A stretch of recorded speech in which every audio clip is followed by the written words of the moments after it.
നമസ്കാരം. ASCC മാത്സിന്റെ പുതിയൊരു വീഡിയോയിലേക്ക് ഏവരെയും സ്വാഗതം ചെയ്യുന്നു. ഞാൻ അഖിൽ.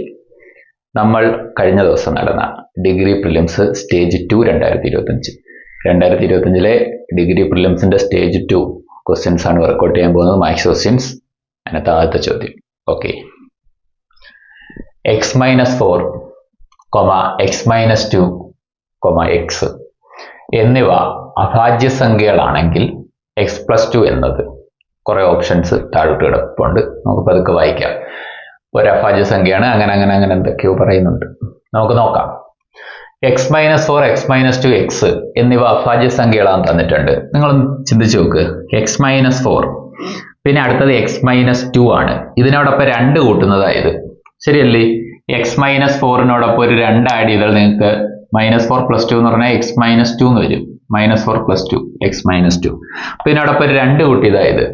വീണ്ടും ആ x-2നോടൊപ്പം 2 കൂട്ടിയത അടുത്ത അഭാജ്യസംഖ്യ എന്നവർ പറഞ്ഞേക്കുന്ന x എന്ന് വെച്ചാൽ 2 കൂടി നിൽക്കുന്ന 3 അഭാജ്യസംഖ്യകൾ, 2 വെച്ച് കൂടി വെച്ചേക്കുന്ന 3 അഭാജ്യസംഖ്യകൾ. നമുക്ക് അഭാജ്യസംഖ്യകളുടെ ലിസ്റ്റ് ഒന്ന് നോക്കാം. ആദ്യത്തെ അഭാജ്യസംഖ്യ 2, പിന്നെ അടുത്ത 3, പിന്നെ 5, പിന്നെ 7. നിങ്ങൾ ആലോചിച്ച് നോക്ക്, 3, 5, 7 ഇത് 2 കൂടിയിരിക്കുക. അപ്പൊ നമുക്ക് ഇത് അഭാജ്യസംഖ്യകളായിട്ട് നമുക്ക് വിചാരിക്കാം. ഈ 3, 5, 7 അഭാജ്യസംഖ്യകൾ അറിയാലോ, മറ്റു സംഖ്യകൾ കൊണ്ട് ഹരിക്കാൻ കഴിയാത്ത സംഖ്യകളാണ് അഭാജ്യസംഖ്യകൾ. ഇപ്പൊ 2, 3, 5, 7 അടുത്ത 11 ആണ്. 2 കൂടി ഇക്കുവല്ല, 4 കൂടി ഇക്കുക. അടുത്ത 13 ആണ്, പിന്നെ അടുത്ത 17. ഇവിടെ 2 കൂടിയിട്ടുണ്ട്, പക്ഷെ അടുത്ത 17 പോയി. പിന്നെ അടുത്ത 19, പിന്നെ അടുത്ത അഭാജ്യസംഖ്യ ഇവിടെ 2 കൂടിയിട്ടുണ്ട്, പിന്നെ പക്ഷെ അടുത്ത അഭാജ്യസംഖ്യ 23. മനസ്സിലായി? ഇനി 2 കൂടി നിങ്ങൾക്ക് കിട്ടാൻ പോകുന്നില്ല, ഇത് മാത്രമേ കിട്ടത്തുള്ളൂ. അപ്പൊ ജസ്റ്റ് ഒന്ന് എഴുതി നോക്കുന്ന കുട്ടികൾക്ക് ഇത് കണ്ടെത്താൻ പറ്റും. അപ്പൊ നിങ്ങൾ ആലോചിച്ച് നോക്ക്, x അതിൽ നിന്ന് x-2, x-4, അതായത് ഇവിടുന്ന് ഇങ്ങോട്ട് വരപ്പോ 2 കുറഞ്ഞുകൊണ്ടിരിക്കുക. നമുക്ക് ഈ x എന്ന് പറയുന്നത് 7 വിചാരിക്കുക. ഇത് യഥാർത്ഥത്തിൽ 3 ആണ്, ഇതെന്ന് പറയുന്നത് 5 ആണ്, ഇതെന്ന് പറയുന്നത് 7 ആണ്. അപ്പൊ x-ന്റെ വില 7 ആണ്. ഓക്കെ, x-ന്റെ വില 7. x 7 ന്ന് 2 കുറച്ച 5, 7 ന്ന് 4 കുറച്ച 3. അപ്പൊ അഭാജ്യസംഖ്യകൾ 3, 5, 7 ആണെന്ന് മനസ്സിലായി. ഇനി നമ്മുടെ ചോദ്യം x+2 എന്നത് എന്താണെന്നാ. x+2 ഇപ്പൊ x+2, x എന്ന് പറഞ്ഞാൽ 7 നമുക്ക് കിട്ടിയിട്ടുണ്ട്. ഇപ്പൊ 7+2 ദാറ്റ് ഈസ് ഈക്വൽ ടു 9 എന്ന് കിട്ടും. 9 ഒരു അഭാജ്യസംഖ്യ അല്ല. അപ്പൊ ഫസ്റ്റ് ക്വസ്റ്റ്യൻ നോക്ക്, s+2 നമുക്ക് കിട്ടിയിട്ടുണ്ട്, 9 എന്നാ കിട്ടിയേക്കുന്നത് s+2. അപ്പൊ ആദ്യത്തെ ചോദ്യം, x+2 എന്നത് ഒരു അഭാജ്യസംഖ്യയാണ് ആണോ? അല്ല, x+2 അഭാജ്യസംഖ്യ അല്ല. 9നെ നമുക്ക് 3 കൊണ്ട് ഡിവൈഡ് ചെയ്യാൻ പറ്റും. അപ്പൊ ഓപ്ഷനെ തെറ്റ്. ഒരു ഭാജ്യസംഖ്യ എന്ന് പറഞ്ഞാൽ കോമ്പോസിറ്റ് നമ്പർ, ഭാജ്യസംഖ്യ, ഹരിക്കാൻ കഴിയുന്ന സംഖ്യ. അപ്പൊ 9 ഒരു ഭാജ്യസംഖ്യയാണ്. അതേസമയം ഒരു പൂർണ്ണസംഖ്യയുടെ വർഗവുമാണ്. ആണല്ലോ, 9 ഒരു പൂർണ്ണസംഖ്യയുടെ വർഗമാണ്. വർഗം 3ന്റെ വർഗം ആണ്. അപ്പൊ ഈ രണ്ടാമത്തെ ഓപ്ഷൻ ശരിയാണ്. ഓക്കെ, അപ്പൊ ഉത്തരം ഓപ്ഷൻ ബി. നിങ്ങളൊന്ന് ചിന്തിച്ചു നോക്ക്, ഒരു ഭാജ്യസംഖ്യ അതേസമയം പൂർണ്ണസംഖ്യയുടെ വർഗമല്ലാത്തതുമാണ്. ഇത് വർഗമാണല്ലോ. ഒരു ഭാജ്യസംഖ്യ അതേസമയം 5ന്റെ ഗുണിതമാണ്. ഇതൊരു 5ന്റെ ഗുണിതം അല്ലല്ലോ. ഓക്കെ, അപ്പൊ ഓപ്ഷൻ സിയും ഓപ്ഷൻ ഡിയും ഓൾറെഡി തെറ്റാണ്. ഓപ്ഷൻ ബി ഉത്തരം. Question number 2. 10നെ x% വർദ്ധിപ്പിച്ചാൽ 30നെ x% കുറച്ചാൽ കിട്ടുന്ന അതേ വില കിട്ടുമെങ്കിൽ x എത്ര? ഒന്നുകിൽ നമുക്കിത് ഓപ്ഷൻ ഉപയോഗിച്ച് ചെയ്യാം, അല്ലെങ്കിൽ നോർമൽ മെത്തേഡിൽ ചെയ്യാം. ഓക്കെ, നമുക്ക് തൽക്കാലം ഓപ്ഷൻ ഉപയോഗിച്ച് ചെയ്യാം. ഓപ്ഷൻ ഉപയോഗിക്കുന്നത് അതിനകത്ത് ഏറ്റവും ബെറ്റർ ആയിട്ടുള്ള വഴി കേട്ടോ. രണ്ടും ഞാൻ ചെയ്ത് കാണിച്ചു തരാം. ഇപ്പൊ 10നെ x% വർദ്ധിപ്പിച്ചു. അപ്പം ആ x-ന്റെ വില നമ്മൾ തൽക്കാലം 10 എന്ന് വിളിക്കുവാണ്. x കാരണം ഓപ്ഷനെ നിൽക്കുക 10, അത് നമ്മൾ എടുത്തതാ, ഓപ്ഷനെ എടുത്തതാ. അപ്പൊ 10ന്റെ 10% നിങ്ങളൊന്ന് ആലോചിച്ച് നോക്ക്. 10ന്റെ 10%, 10ന്റെ 10% എന്ന് പറഞ്ഞാൽ നിങ്ങൾക്ക് അറിയാം, 0 ഈ 2 0 2 0 ആയിട്ട് പോയി 1 കിട്ടും. അപ്പൊ 10നോടൊപ്പം ഈ 10% വർദ്ധിപ്പിച്ചു. അപ്പൊ 10നോടൊപ്പം 10% 1 വർദ്ധിപ്പിച്ച് നമുക്ക് 11 കിട്ടും. ഇനി അടുത്തത് 30നെ x% കുറച്ചു. ഓക്കെ, ഇപ്പൊ 30നെ x% കുറച്ച്, അതായത് 30ൽ നിന്ന് അതിന്റെ x%, x എത്ര? 10, അത് നമ്മൾ കുറയ്ക്കുന്നു. അപ്പൊ ഈ 0 0 പോയി, ഈ 0 പോയി 3 കിട്ടുന്നു. ഇപ്പൊ 30ൽ നിന്ന് നമ്മൾ ആ 3 കുറയ്ക്കുന്ന 27 കിട്ടി. ഇത് തമ്മിൽ തുല്യമാണെന്നാ പറഞ്ഞേക്കുന്നത്. 11 27 തമ്മിൽ തുല്യമാണോ? അല്ല. അപ്പം ഓപ്ഷൻ എ ഉത്തരവല്ല. ഓപ്ഷൻ എ ഉത്തരവല്ല. മനസ്സിലായോ? ഇനി നമുക്ക് വേണേൽ രണ്ടാമത്തെ മെത്തേഡ് എടുക്കാം, രണ്ടാമത്തെ ഓപ്ഷൻ എടുക്കാം. എക്സിന്റെ വില നമുക്ക് 30 എടുക്കാം. ഇനി നിങ്ങൾ ആലോചിച്ച് നോക്ക്, 10ന്റെ 30% കാണണം, ഈ 30ന്റെ 30% കാണണം. അപ്പൊ 10ന്റെ 30%, 10ന്റെ 30% എന്ന് പറഞ്ഞാൽ നിങ്ങൾക്ക് അറിയാലോ, 10ന്റെ 30% എന്ന് പറഞ്ഞാൽ 0 0 0 0 കട്ട് ചെയ്ത് 3. അത് നമ്മൾ ഏതിനോട് 10നോടൊപ്പം കൂട്ടണം. 10നോടൊപ്പം കൂട്ടി 10 + 3 13. എന്നിട്ട് 30ന്റെ x% കാണണം. 30ന്റെ x% എന്ന് പറഞ്ഞാൽ 30. അപ്പൊ 0 ഈ 2 0 ഈ 2 0 ആയിട്ട് കട്ട് ചെയ്ത് 9. എന്നിട്ട് ഈ 30 നിന്ന് കുറയ്ക്കണം. അപ്പൊ 30 9 കുറച്ച് എത്ര? 21. ഇത് രണ്ടും തുല്യമാണോ? അല്ല. അപ്പൊ ഓപ്ഷൻ ബി ഉത്തരവല്ല. ഇനി അടുത്തത് എക്സിന്റെ വില നമ്മൾ അടുത്ത ഓപ്ഷൻ എടുക്കുന്നത് 15. ഈ 15% എന്ന് പറഞ്ഞാൽ ഡെസിമലൊക്കെ വരുമോ? വരും, ഡെസിമൽ വരും. അതുകൊണ്ട് അത് തൽക്കാലം നമുക്ക് ഒഴിവാക്കാം. കാരണം എന്തിനാ ഒഴിവാക്കുന്നത്? ചെയ്യാം. ഓക്കെ, അപ്പൊ എക്സിന്റെ വില 15 എന്ന് എടുക്കുന്നത്. അപ്പൊ 10ന്റെ 15% കാണുന്നത്. 10ന്റെ 15% എന്ന് പറഞ്ഞാൽ ഈ 0 ഈ 0യുടെ കട്ട് 15/10 1.5 എന്ന് കിട്ടും. അത് ഈ 10നോടൊപ്പം കൂട്ടണം. 10 + 1.5 11.5. എന്നിട്ട് 30ന്റെ 15% കൂടെ കാണണം. 30ന്റെ 15%, ഈ 0 ഈ 0യുടെ കട്ട് 15 3 45 45/10. 45/10 എന്ന് പറഞ്ഞാൽ 4.5. അത് 30ന്ന് കുറച്ച് 30ന്ന് 4.5 കുറച്ച് 5 കുറച്ചാൽ പോലും 35 കിട്ടുന്നത്. അപ്പൊ 4.5 കുറച്ചാൽ 35.5 കിട്ടും. ഇത് രണ്ട് സെയിം ആണോ? അല്ല. ഓപ്ഷൻ സിയും അല്ല. അപ്പൊ പിന്നെ ഓപ്ഷൻ ഡി ഉത്തരവായിരിക്കുമല്ലോ. ഓപ്ഷൻ ഡി ഉത്തരവായിരിക്കും. നമ്മൾ എക്സിന്റെ വില 50 എന്ന് എടുക്കുന്നു. 50. 10ന്റെ 50% കൂട്ടി 0 0യുടെ കൂട്ടി കട്ട് ചെയ്ത് 0 0യുടെ കട്ട് ചെയ്ത് 5. അപ്പൊ 10 + 5 15 കിട്ടി. പിന്നെ 30ന്റെ 50% കുറച്ച് 30ന്റെ 50% എന്ന് പറഞ്ഞാൽ 15. അപ്പൊ അത് 30ന്ന് കുറയ്ക്കുമ്പോൾ തന്നെ 15 കിട്ടും. നിങ്ങൾ കുറച്ച് ചെയ്യുമ്പോൾ തന്നെ നിങ്ങൾക്ക് പെട്ടെന്ന് മുമ്പോട്ട് പോകാൻ പറ്റും കേട്ടോ. 3 × 5 15. അപ്പൊ അത് 30ന്ന് കുറച്ച് 30 - 15 15. ഇത് തമ്മിൽ തുല്യമായി. അപ്പൊ നമ്മുടെ ഉത്തരം ഓപ്ഷൻ ഡി. ഓക്കെ, ഓപ്ഷൻ എടുക്കുന്നതൊക്കെ ആദ്യം നിങ്ങൾ ചെയ്യേണ്ടത് ഓപ്ഷൻ സി ആ ചെയ്യേണ്ടത് കേട്ടോ. ആ സി പരാജയപ്പെട്ട് കഴിഞ്ഞാൽ പിന്നെ ഡി ചെയ്യണം, പിന്നെ എ ചെയ്യണം, ബി ചെയ്യണം. ഓപ്ഷൻ എടുക്കാൻ പറ്റുന്നത് ഓപ്ഷൻ എടുത്ത് നോക്കി ചെയ്യുന്ന എല്ലാമേ ഓപ്ഷൻ സിയിൽ ചെയ്യുന്നതാണ് നല്ലത്. കൂടുതലും ഓപ്ഷൻ സിയോ ഡിയോ ആയിരിക്കും ഓപ്ഷൻ വെച്ച് ചെയ്യാൻ പറ്റുന്നതിന്റെ ഉത്തരം. ഏറെക്കുറെ കൂടുതലും അതായിരിക്കും. കാരണം അവർക്കും അറിയാലോ ഓപ്ഷൻ എടുത്ത് ചെയ്യാൻ പറ്റുമോ എന്നൊക്കെ ഉള്ളത്. നമുക്കിത് നോർമൽ സ്റ്റെപ്പിലും കൂടെ ഒന്ന് ചെയ്താലോ? നോർമൽ സ്റ്റെപ്പിലൂടെ ഒന്ന് ചുമ്മാ ചെയ്തേക്കാം. എക്സിനെ 10ന്റെ x% വർദ്ധിപ്പിച്ചെന്നാണ് പറഞ്ഞേക്കുന്നത്. ഇപ്പൊ 10ന്റെ x% വർദ്ധിപ്പിച്ചെന്ന് പറഞ്ഞാൽ അത് ഇപ്പൊ ഒരു സാധനത്തിന്റെ 10% വർദ്ധിപ്പിച്ചെന്ന് പറഞ്ഞാൽ അത് 110% ആയെന്ന അർത്ഥം. ഒരു സാധനത്തിന്റെ 20% കൂട്ടി എന്ന് പറഞ്ഞാൽ അത് 120% ആയെന്ന അർത്ഥം. അപ്പൊ x% വർദ്ധിപ്പിച്ചെന്ന് പറഞ്ഞാൽ 100 + x% ആയെന്ന അർത്ഥം. അപ്പം ആ സംഖ്യ 10ന്റെ x% വർദ്ധിപ്പിച്ച 100 + x% ആയിട്ടുണ്ടാവും. ഓക്കെ, അത്രയും %/100 അത്ര ആയിട്ടുണ്ടാവും. ക്ലിയർ ആണ്? ഇനി 30ന്റെ x% കുറച്ച്, അപ്പം 10% കുറച്ചാൽ 90% ആയിട്ടുണ്ടാവും. 20% കുറച്ച് 80% ആയിട്ടുണ്ടാവും. അപ്പൊ 30ന്റെ x% കുറച്ച്, അപ്പൊ 100 നമ്മളത് കുറച്ചിട്ടാ കാൽക്കുലേറ്റ് ചെയ്യണ്ടേ. 100 - x% ആയിട്ടുണ്ടാവും. Means 100 - x 100 - x/100. ഓക്കെ, ഇത് തമ്മിൽ ഈക്വൽ ആണെന്നാ ചോദ്യം പറയുന്നത്. ഈ സ്റ്റെപ്പ് നിങ്ങൾക്ക് എഴുതാൻ കഴിയുമെങ്കിൽ പിന്നെ ഇത് തന്നെ മുമ്പോട്ട് കൊണ്ടുവന്നതാണ് ബെറ്റർ കേട്ടോ. ഇതൊരു ബ്രാക്കറ്റ് എടുത്തേക്കാം. ക്ലിയർ അല്ലേ?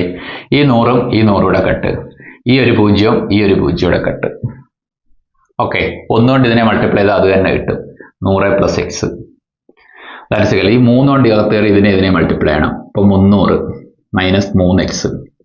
ഈ -3x ഇപ്പുറത്താക്കാം. x + 3x. 100 അങ്ങ് അപ്പുറത്ത് കൊണ്ടുപോവാം. 300 - 100. അപ്പൊ 4x = 200. അപ്പൊ x 200/4 50 വരും. എക്സിന്റെ വില 50. ഇത്രയും സ്റ്റെപ്പ് വേണ്ടായിരുന്നു ഓപ്ഷൻ ഉപയോഗിക്കാൻ അല്ലേ?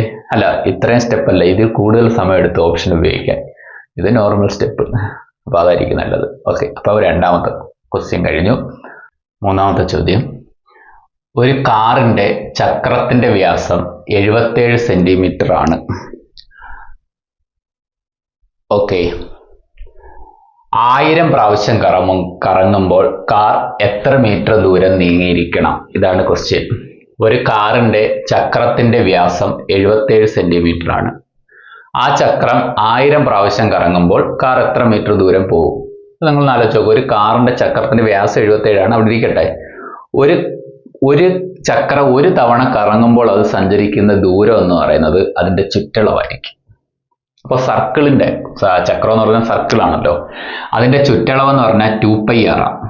ചുറ്റളവ് സർക്കിളിന്റെ ചുറ്റളവ്, 6 റേഡിയസ് ഉള്ള ഒരു സർക്കിളിന്റെ ചുറ്റളവ് എന്ന് പറഞ്ഞാൽ ഇതാണ് അതിന്റെ ചുറ്റളവ്. ഇത് ഓക്കെ, അതെന്ന് പറയുന്നത് 2πr. ഒരു സർക്കിളിന്റെ ചുറ്റളവ് 2πr. ഒരു തവണ ഒരു ചക്രം റൊട്ടേറ്റ് ചെയ്യപ്പം അതിന്റെ ചുറ്റളവ് എത്രയാണോ അത്രയും ദൂരം മുമ്പോട്ട് പോയിട്ടുണ്ടാവും. മനസ്സിലായോ? അതായത് ഒരു ചക്രം ഒരു തവണ റൊട്ടേറ്റ് ചെയ്യപ്പം അതിന്റെ ചുറ്റളവ് എത്രയാണോ അത്രയും ദൂരം മുമ്പോട്ട് പോയിട്ടുണ്ടാവും. അപ്പൊ 1000 പ്രാവശ്യം കറങ്ങി എന്ന് പറഞ്ഞാൽ അതിന്റെ ആ ചുറ്റളവിന്റെ 1000 മടങ്ങ് മുമ്പോട്ട് പോയിട്ടുണ്ടാവും. ഒരു തവണ മുമ്പോട്ട് പോയാൽ, ഒരു തവണ കറങ്ങിയാൽ ചുറ്റളവ് എത്രയാണോ അത്രയും മുമ്പോട്ട് പോകും. അപ്പൊ 2 തവണ കറങ്ങിയാൽ ചുറ്റളവിന്റെ 2 മടങ്ങ് മുമ്പോട്ട് പോകും. 3 തവണ കറങ്ങിയാൽ ചുറ്റളവിന്റെ 3 മടങ്ങ് മുമ്പോട്ട് പോകും. 1000 തവണ കറങ്ങിയാൽ ചുറ്റളവിന്റെ 1000 മടങ്ങ് മുമ്പോട്ട് പോകും. ഇതാണ് ആ ചക്രം സഞ്ചരിക്കുന്ന ദൂരം. ഏതൊരു ചക്രവും സഞ്ചരിക്കുന്ന ദൂരം ചുറ്റളവ് ഇൻറ്റു എത്ര വട്ടം കറങ്ങി എന്നുള്ളതാണ്. ഓക്കെ, അപ്പൊ 2 ഇൻറ്റു പൈയുടെ വില നിങ്ങൾക്ക് 22/7 ഉപയോഗിക്കാം. ഇൻറ്റു 6 എന്ന് പറഞ്ഞാൽ ചക്രത്തിന്റെ ആരമാണ്. ഇവിടെ ചക്രത്തിന്റെ വ്യാസം തന്നിട്ടുണ്ട്, ഡയമീറ്റർ 77 ആണ്. ഉറപ്പായിട്ട് റേഡിയസ് 77ന്റെ പകുതി ആയിരിക്കും. ഓക്കെ, ഇപ്പൊ 77ന്റെ പകുതി ഇൻറ്റു അത്ര സെന്റിമീറ്റർ ആണേ. ഇതിന്റെ ദൂരം സെന്റിമീറ്ററിൽ നമുക്ക് കിട്ടത്തുള്ളൂ, കാരണം 77 സെന്റിമീറ്റർ. അപ്പൊ റേഡിയസ് 77/2 സെന്റിമീറ്റർ ആണ്. ഓക്കെ, അപ്പൊ ഇതിന്റെ യൂണിറ്റ് ഫൈനലി ഇത് സഞ്ചരിക്കുന്ന ദൂരം സെന്റിമീറ്ററിലേ കിട്ടത്തുള്ളൂ. പക്ഷെ നമുക്ക് മീറ്ററിലാണ് ഉത്തരം വേണ്ടത്, അതവിടെ നിൽക്കട്ടെ. ഇൻറ്റു 1000, ഇത്ര സെന്റിമീറ്റർ അത് മുമ്പോട്ട് പോയിട്ടുണ്ടാവും. ഇനി നിങ്ങൾ നോക്കി, ഈ 2ഉം ഈ 2 ക്യാൻസൽ. ഈ 7ഉം ഈ 77 കട്ട് ചെയ്യുന്നു, 11 എട്ടുന്നു. 22 ഇൻറ്റു 11 നിങ്ങൾ ചെയ്യാൻ നേരത്ത് 242 വരും അല്ലേ? 242 വരും. 242. പിന്നെ എത്ര പൂജ്യം അവശേഷിക്കുന്നുണ്ട്? 3 പൂജ്യം അവശേഷിക്കുന്നുണ്ട്. ഇത്രയും സെന്റിമീറ്റർ ഇത് മുമ്പോട്ട് പോകും. അപ്പൊ സെന്റിമീറ്ററിനെ നമുക്ക് മീറ്റർ ആക്കണം. സെന്റിമീറ്ററിനെ മീറ്റർ ആക്കാൻ എന്തുവാ? എത്ര സെന്റിമീറ്റർ ഒരു മീറ്റർ? 100 സെന്റിമീറ്റർ അല്ലേ? അപ്പൊ 100 കൊണ്ട് ഡിവൈഡ് ചെയ്താൽ മതി. അപ്പം ഇതിനെ 100 കൊണ്ട് ഡിവൈഡ് ചെയ്യുന്നു. അപ്പൊ 100 കൊണ്ട് ഡിവൈഡ് ചെയ്യുമ്പോൾ ഇത്രയും പോയിന്റ് 2 സ്ഥാനം എടുത്ത് മാറ്റി പോയിന്റ് ചെയ്താൽ മതി. ഇപ്പൊ 2, 4, 2, 0. അപ്പൊ ഇതിനെ 100 കൊണ്ട് ഡിവൈഡ് ചെയ്യുന്നു. അപ്പൊ 100 കൊണ്ട് ഡിവൈഡ് ചെയ്യുന്ന നേരത്ത് 2 0 2 0 കട്ട് ചെയ്ത് പോകുന്നു. അപ്പൊ 2420 മീറ്റർ എന്ന് ഉത്തരം വരുന്നു. 2420 മീറ്റർ. ഓപ്ഷൻ എ ഉത്തരം. ഓക്കെ, 4ാമത്തെ ചോദ്യം. ഒരു തുക ഒരു നിശ്ചിത ശതമാനം സാധാരണ പലിശയ്ക്ക് 5 വർഷത്തേക്ക് കൊടുത്തു.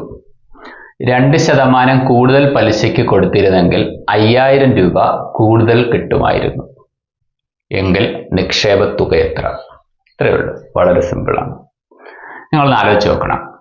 നമ്മൾ 2% കൂടുതൽ നിരക്കി കൊടുത്തായിരുന്നു. ഇപ്പൊ 10% കൊടുത്തെങ്കിൽ 12% കൊടുത്തായിരുന്നെങ്കിൽ 5000 രൂപ കൂടുതൽ ലഭിക്കുമായിരുന്നു എന്നാണ് പറഞ്ഞേക്കുന്നത്.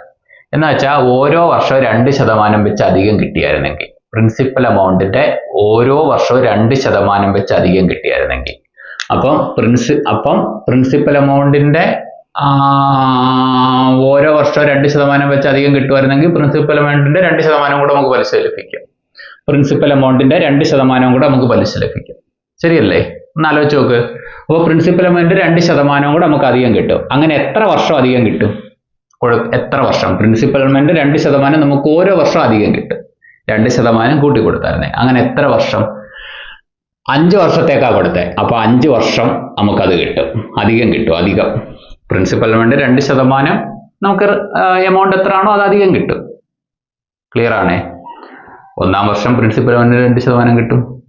2-ാം വർഷവും പ്രിൻസിപ്പൽ എമൗണ്ടിന് 2% കിട്ടും. അതാണല്ലോ സാധാരണ പലിശ എന്ന് പറഞ്ഞത്. 3-ാം വർഷവും കിട്ടും, 4-ാം വർഷവും കിട്ടും, 5-ാം വർഷവും കിട്ടും. അപ്പൊ പ്രിൻസിപ്പൽ എമൗണ്ടിന്റെ 2% 5 വർഷവും കിട്ടും. അതാ നമുക്ക് എക്സ്ട്രാ കിട്ടുന്നത്. 2% കൂടുതൽ കൊടുത്തായിരുന്നേ, അതാ എക്സ്ട്രാ കിട്ടുന്നത്. അതെത്രാന്ന് അവർ തന്നിട്ടുണ്ട്? 5000 രൂപയാണ്. അപ്പൊ അതിൽ നിന്ന് ആ പ്രിൻസിപ്പൽ എമൗണ്ട് അങ്ങ് സോൾവ് ചെയ്താൽ പോരെ? നമ്മൾ 2% കൂടുതൽ ഇൻട്രസ്റ്റ് കൊടുത്തായിരുന്നേ നമുക്ക് 5000 രൂപ കൂടുതൽ ലഭിക്കുമായിരുന്നു. അപ്പോൾ നമുക്ക് പ്രിൻസിപ്പൽ കൊണ്ട് 2% എക്സ്ട്രാ കിട്ടും. അങ്ങനെ 5 വർഷം കിട്ടും. അപ്പോൾ പ്രിൻസിപ്പൽ കൊണ്ട് 2% 5 വർഷം കിട്ടുന്നതാണ് അധികം ലഭിക്കുന്ന തുക. അതാണ് 5000 രൂപ. ക്ലിയർ അല്ലേ? അപ്പോൾ പി ഇൻറ്റു 2% എന്ന് പറഞ്ഞാൽ നിങ്ങൾക്കറിയാം 2/100 into 5 that is equal to 5000. അപ്പോൾ ആ പ്രിൻസിപ്പൽ എമൗണ്ട് കണ്ടെത്താൻ ഈ സംഖ്യകളെല്ലാം കൂടെ അങ്ങ് അപ്പുറത്ത് കൊണ്ടുപോയാൽ പോരെ. അപ്പുറത്ത് ആരുണ്ട്? 5000 ഉണ്ട്. നിങ്ങൾ ആലോചിച്ച് നോക്ക്, താഴെ കിടക്കുന്ന 100 അങ്ങ് മണ്ടേ അപ്പുറത്ത് മേളിൽ പോകും. മണ്ടേ കിടക്കുന്ന 2ഉം 5ഉം താഴെയും വരും. ശരിയല്ലേ? മണ്ടേ കിടക്കുന്ന ഈ 2ഉം 5ഉം താഴെയും പോവും, ഈ 100 അങ്ങ് മണ്ടയിലും പോവും. 2 × 5 10 ആവും. ആ 10 ഈ 0യുടെ കട്ട്. 5000 × 10 50000 രൂപ. ഇതാ നമ്മുടെ പ്രിൻസിപ്പൽ എമൗണ്ട്. ക്ലിയർ അല്ലേ? അപ്പോൾ 50000 രൂപ എന്ന് പറയുന്ന ഒരു ഓപ്ഷൻ ഉണ്ട്, ഓപ്ഷൻ സി. ചോദ്യം നമ്പർ 5. 3 സംഖ്യകളുടെ അനുപാതം 3:4:5 ആണ്. അവയുടെ തുക 60 ആണ് എങ്കിൽ സംഖ്യകളുടെ വർഗ്ഗങ്ങളുടെ തുക. ആലോചിച്ച് നോക്കുക, 3 സംഖ്യകളുടെ റേഷ്യോ 3:4:5 ആണെങ്കിൽ ആ സംഖ്യകൾ ഇതിന്റെ ഒരു മൾട്ടിപ്പിൾ ആയിരിക്കും, റേഷ്യോന്റെ മൾട്ടിപ്പിൾ ആയിരിക്കും. നമുക്കിതിനെ x കൊണ്ട് മൾട്ടിപ്ലൈ ചെയ്യാം. അപ്പോൾ 3x എന്നും 4x എന്നും 5x എന്നും വിളിക്കാം സംഖ്യകൾ. ഇത് കൂട്ടുന്നതാണ് 60 എന്ന് അവർ പറയുന്നത്. ഓക്കെ, അപ്പൊ 5 4 9 3 12x ആണ് എന്തെന്ന് പറയുന്നത് 60. അപ്പൊ എക്സിന്റെ വില നമുക്ക് അറിഞ്ഞൂടെ, 60/12 5. എക്സ് കിട്ടിയ സംഖ്യ കിട്ടി, കാരണം 3x ആണല്ലോ ഒരു സംഖ്യ. 3 × എക്സിന്റെ വില 5, 15 ആണ് ഒരു സംഖ്യ. അടുത്ത 4x ആണ് അടുത്ത സംഖ്യ. 4 × x 5, 5 4 20 എന്ന് കിട്ടും. അടുത്ത 5x ആണ് അടുത്ത സംഖ്യ. 5 × എക്സിന്റെ വില 5, 25 എന്ന് കിട്ടും. അപ്പോൾ 15 20 25 ഇതാണ് നമ്മുടെ സംഖ്യകൾ. നമുക്ക് കണ്ടെത്തേണ്ടത് സംഖ്യകളുടെ വർഗ്ഗങ്ങളുടെ തുകയാണ്. എന്നുവെച്ചാൽ ഇതിന്റെ വർഗ്ഗങ്ങളുടെ തുക, അതായത് 15ന്റെ സ്ക്വയർ 225, 20ന്റെ സ്ക്വയർ 400, 25ന്റെ സ്ക്വയർ 625. ഇതിന്റെ തുകയാണ് നമുക്ക് ആവശ്യം, വർഗ്ഗങ്ങളുടെ തുക.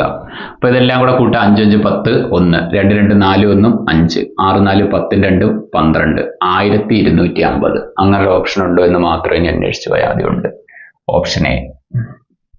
ഓക്കെ, ചോദ്യം നമ്പർ 6. 5 മുതിർന്നവർ ഒരു ജോലി 3 ദിവസം കൊണ്ട് ചെയ്യും. 3 കുട്ടികൾ അതേ ജോലി 5 ദിവസം കൊണ്ട് ചെയ്യും. 4 മുതിർന്നവരും 2 കുട്ടികളും ഈ ജോലി എത്ര ദിവസം കൊണ്ട് ചെയ്യുമെന്ന ചോദ്യം. കണ്ടുപിടിക്കാം. നമ്മുടെ ചോദ്യത്തിൽ പറഞ്ഞേക്കുന്ന 5 മുതിർന്നവർ ഈ ഒരു ജോലി 3 ദിവസം കൊണ്ട് ചെയ്യും. പിന്നെ പറഞ്ഞേക്കുന്ന 3 കുട്ടികൾ ഇതേ ജോലി 5 ദിവസം കൊണ്ട് ചെയ്യും. അപ്പൊ നമ്മുടെ ചോദ്യത്തിനകത്ത് 5 മെന്നെന്ന് ഞാനങ്ങ് ഉദ്ദേശിക്കുക കേട്ടോ, മുതിർന്നവർ അല്ലെ, മുതിർന്നതിന്റെ എന്നങ്ങ് വിചാരിച്ചോ. 5 മുതിർന്നവർ 3 ദിവസം കൊണ്ട് ചെയ്യും. 3 കുട്ടികൾ ചിൽഡ്രൻ 5 ദിവസം കൊണ്ടും ചെയ്യും. അങ്ങനെ ആണെങ്കിൽ നമുക്ക് ആദ്യം ഇവരുടെ റേഷ്യോ കണ്ടുപിടിക്കണം. മീൻസ് ഇവരുടെ ശക്തി ഒരു റേഷ്യോ ഒരു എഫിഷ്യൻസി എന്ത് പേരിട്ട് വേണമെങ്കിലും വിളിക്കുക, അത് കണ്ടുപിടിക്കണം. അത് കണ്ടുപിടിച്ചാലേ നമുക്ക് എന്തെങ്കിലും ചെയ്യാൻ പറ്റൂ. അത് കണ്ടുപിടിക്കുന്നത് ഇങ്ങനെയാണ്. ഈ സാധനം എടുത്ത് ഇതിനെ അങ്ങ് മൾട്ടിപ്ലൈ ചെയ്യാം. 3 × 5 25m. അതിന് ഈക്വലാണ് ഈ സംഭവം എടുത്ത് ഇതിനെ മൾട്ടിപ്ലൈ ചെയ്യാം. 3 × 5 15c. ഇതിന്റെ മീനിങ്, ഇതിന്റെ അർത്ഥം ഇതാണ്: 5 പുരുഷന്മാര് 3 ദിവസം കൊണ്ട് തീർക്കുമെങ്കിൽ, അല്ലെങ്കിൽ 5 മുതിർന്നവർ 3 ദിവസം കൊണ്ട് തീർക്കുമെങ്കിൽ 3 × 5 15 മുതിർന്നവരുടെ വർക്ക് അവിടെ ഉണ്ടെന്നാ. 3 × 5 15 അല്ലേ? അതെന്തായാലും എഴുതിയത് ചിന്തിച്ചത് കാര്യമായി. 3 × 5 15 മുതിർന്നവരുടെ വർക്ക് ഉണ്ടെന്നാ. ഈ 3 എടുത്ത് ഇങ്ങോട്ട് മൾട്ടിപ്ലൈ ചെയ്യാം. 3 × 5 15m. 5 എടുത്ത് ഇങ്ങോട്ട് മൾട്ടിപ്ലൈ ചെയ്യാം. 15c. എന്നുവെച്ചാൽ ഈ 5 മുതിർന്നവർ 3 ദിവസം കൊണ്ട് തീർക്കുമെങ്കിൽ 3 × 5 15 മുതിർന്നവരുടെ വർക്ക് അവിടെ ഉണ്ട്. എന്നുവെച്ചാൽ 15 മുതിർന്നവരെ ആ വർക്ക് ചെയ്യാൻ ഏൽപ്പിച്ച ഒരു ദിവസം കൊണ്ട് പരിപാടി കഴിയും. ഇനി അടുത്ത 3 ചിൽഡ്രൻ 5 ദിവസം കൊണ്ട് തീർക്കുമെങ്കിൽ 5 × 3 15 കുട്ടികളുടെ വർക്ക് അവിടെ ഉണ്ട്. 15 കുട്ടികളെ ഒരു ദിവസം ഏൽപ്പിച്ച 15 ദിവസം കൊണ്ട് ആ വർക്ക് അല്ല, ഒരു ദിവസം കൊണ്ട് ആ 15 പേരും വർക്ക് തീർത്തിട്ട് പോകും. ഒറ്റ ദിവസം മതി അവർക്ക്. അപ്പൊ അവരുടെ ശക്തി ഈക്വലാന്ന് അർത്ഥം. അതുകൊണ്ട് അതിനെ എക്വറ്റ് ചെയ്യുന്നത്. ഓക്കെ, ഈ 15 15 കൂടെ ക്യാൻസൽ ചെയ്യും. അപ്പൊ നമുക്ക് ഒരു m ദാറ്റ് ഈസ് ഈക്വൽ ഒരു c നേട്ട്. ഒരു എമ്മിന്റെ ശക്തിക്ക് ഈക്വല ഒരു കുട്ടികളുടെ. നമുക്ക് ഇതിനകത്തുനിന്ന് റേഷ്യോ എഴുതാം, m/c. ഓക്കെ, എമ്മിന്റെ റേഷ്യോ ഇതിനെ പൊത്തിപ്പിടിച്ച് ഇവിടെ കാണുന്ന നമ്പർ കേട്ടോ 1. സിന്റെ റേഷ്യോ ഇതിനെ പൊത്തിപ്പിടിക്കുക ഇവിടെ കാണുന്ന നമ്പർ 1. എന്ന് വെച്ചാൽ അവരുടെ റേഷ്യോ 1:1 ആയിരിക്കും. അത് കണ്ടുപിടിച്ച് ഇനി നിങ്ങൾക്ക് ദിവസം കണ്ടെത്താൻ പോയാൽ മതി. ദിവസം കണ്ടെത്താൻ എപ്പോഴും വർക്കിനെ അത് ചെയ്യാൻ വരുന്ന ആളുകളെ കൊണ്ട് ഡിവൈഡ് ചെയ്താൽ മതി. ഓക്കെ, വർക്ക് ബൈ അത് ചെയ്യാൻ വരുന്ന ആളുകൾ. ഓർ ആളുകളുടെ എഫിഷ്യൻസി എന്നാണ് നിങ്ങൾ പഠിച്ചെങ്കിൽ അത് വർക്ക് ബൈ ആളുകൾ ഓർ വർക്ക് ബൈ എഫിഷ്യൻസി. അപ്പൊ വർക്ക് എന്ന് പറഞ്ഞാൽ അതും എളുപ്പമാണ്. എപ്പോഴും 5 men 3 ദിവസം കൊണ്ട് തീരുമെങ്കിൽ അവരുടെ വർക്ക് എന്ന് പറഞ്ഞാൽ ഈ 3 എടുത്ത് ഇതിനെ മൾട്ടിപ്ലൈ ചെയ്യുന്നതാ. 3 × 5 15 m അതായിരിക്കും വർക്ക്. എന്നുവെച്ചാൽ 15 പുരുഷന്മാരുടെ വർക്ക് അവിടെ ഉണ്ട്, അല്ലെ 15 മുതിർന്നവരുടെ വർക്ക് അവിടെ ഉണ്ട്, അതാണ് വർക്ക്. 15 m ബൈ ആളുകൾ. ആളുകൾ നിങ്ങൾ ആലോചിച്ച് നോക്കുക, 4 മുതിർന്നവരും 2 കുട്ടികളുമാണ്. അപ്പൊ 4 മുതിർന്നവരും 2 കുട്ടികളും. ഇനി നമ്മൾ ഈ എമ്മിന്റെയും സിയുടെ സ്ഥലത്തല്ല അവരുടെ റേഷ്യോ അങ്ങ് ഇട്ട് കൊടുക്കണം. അപ്പം ഇവിടെ ഉത്തരം കിട്ടും. അപ്പൊ 15 × എമ്മിന്റെ വില 1, 4 × എമ്മിന്റെ വില 1, 2 × സിന്റെ വില 1. അപ്പൊ 15 × 1 15, 1 4 4 പ്ലസ് 2 അല്ലേ, 4 1 4, 2 × 1 2. അങ്ങനെ 15 ഡിവൈഡ് ബൈ 6, 3 വെച്ച് കട്ട് ചെയ്യാം, 5/2. 5/2 എന്ന് പറഞ്ഞാൽ 2.5 ദിവസം എന്ന് പറയും. 2.5 ദിവസം, 2.5 ദിവസം കേട്ടോ, 2.5 ദിവസം.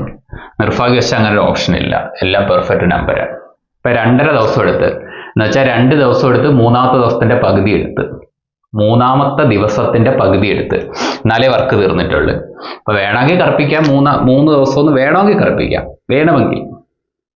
അത് നമുക്ക് റിസ്ക് ആണ്. ചിലപ്പോൾ അവർ ആ ചോദ്യകർത്താവ് ചിന്തിച്ചെങ്കിൽ നമുക്ക് അറിഞ്ഞൂടാം. അപ്പം 2.5 ദിവസമാകും. എന്നുവെച്ചാൽ 2 ദിവസം കൊണ്ട് ജോലി പൂർത്തിയാക്കിയിട്ടില്ല, 3-ാം ദിവസവും ജോലിക്ക് വരേണ്ടി വന്നു. നിങ്ങൾ ആലോചിച്ച് നോക്ക്, 3-ാം ദിവസത്തിന്റെ മൊത്തം എടുത്തിട്ടില്ല, അതിന്റെ പകുതി എടുത്തിട്ടുള്ളൂ. 2 ദിവസം പൂർണ്ണമായിട്ടും അവർ ജോലി ചെയ്യാൻ എടുക്കും, പിന്നെ 3-ാം ദിവസത്തിന്റെ പകുതിയും കൂടെ എടുക്കും. ശരിയല്ലേ? അപ്പൊ നമുക്ക് വേണമെങ്കിൽ 3 ദിവസം എന്നങ്ങ് പറയാം. നിങ്ങളൊരു വീട് പെയിന്റ് ചെയ്യാൻ ഏൽപ്പിച്ച് 1-ാം ദിവസം ജോലി വൈകിട്ട് വന്ന് നിങ്ങൾ നോക്കിയപ്പം തീർന്നിട്ടില്ല, 2-ാം ദിവസം നിങ്ങൾ ജോലി വന്ന് ഇത് നോക്കിയപ്പം തീർന്നിട്ടില്ല, പിന്നെ 3-ാം ദിവസത്തിന്റെ പകുതി ഒരു ഉച്ചയായപ്പം തീർന്നു എന്ന് പറയാം. ഓക്കെ, അപ്പൊ 3 ദിവസം കൊണ്ട് തീർന്നെന്ന് വേണമെങ്കിൽ വിചാരിച്ച് കറുപ്പിക്കാം. റിസ്ക് ആണ്, അത് നിങ്ങൾക്ക് വിടുന്ന് കറുപ്പിക്കണോ വേണ്ടയോ എന്നുള്ളത്. പിന്നെ റിസ്ക് ആണ് എന്നുള്ളതിനകത്തൊരു റിസ്ക്കും ഇല്ല, കാരണം ഓപ്ഷനിൽ ആളില്ല, നമ്മളുടെ ഉത്തരവ് ഇല്ലാത്തതുകൊണ്ട് ഡിലീറ്റ് ചെയ്ത് വെക്കോളും. അപ്പം ഓപ്ഷൻ സി എന്ന് ഞാൻ ചുമ്മാ അങ്ങ് പറയുകയാണേ. അടുത്ത ക്വസ്റ്റ്യൻ. ചുറ്റളവ് 39.6 മീറ്റർ ആയ വൃത്തത്തിന്റെ വൃത്തത്തിന്റെ വിസ്തീർണം ഒരു ചതുരത്തിന്റെ വിസ്തീർണത്തിന് തുല്യമാണ്. ചതുരത്തിന്റെ നീളം 27.72 ആണെങ്കിൽ വീതി എത്രയാണ് ക്വസ്റ്റ്യൻ. അപ്പൊ ഇവിടെ തന്നേക്കുന്നത് വൃത്തത്തിന്റെ ചുറ്റളവാണ് തന്നേക്കുന്നത്. അപ്പൊ വൃത്തത്തിന്റെ ചുറ്റളവ് നിങ്ങൾക്ക് അറിയാം 2πr ആണ്. ഈ 2πr ആണ് അവർ തന്നേക്കുന്നത് 39.6. അപ്പൊ നമുക്ക് ഇതിനകത്തുനിന്ന് 6 കണ്ടുപിടിക്കാം. 6 കണ്ടുപിടിച്ചാലേ നമുക്ക് അതിന്റെ വിസ്തീർണം കണ്ടുപിടിച്ചാലേ പറ്റൂ. കാരണം ചതുരത്തിന്റെ വിസ്തീർണവും വൃത്തത്തിന്റെ വിസ്തീർണം തുല്യമാണെന്ന് പറയുന്നുണ്ട്. ഓക്കെ, അപ്പൊ ഇവിടെ തന്നേക്കുന്നത് വൃത്തത്തിന്റെ ചുറ്റളവാണ്. ചുറ്റളവ് 39.6 മീറ്റർ ആയ വൃത്തത്തിന്റെ വിസ്തീർണം ചതുരത്തിന്റെ വിസ്തീർണത്തിന് തുല്യമാണ്.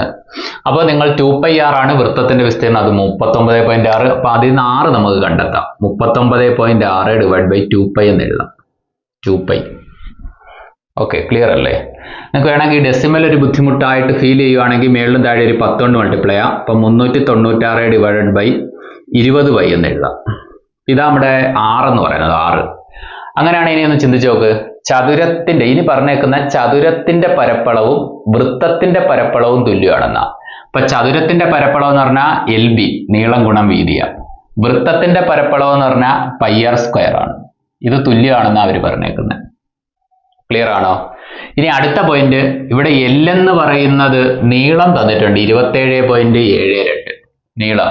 അപ്പൊ വീണ്ടും നിങ്ങൾ നോക്ക്, നീളം 27.72. നമുക്കിതിനെ 27.72 ഡിവൈഡ് ബൈ 100 എന്ന് എഴുതാം.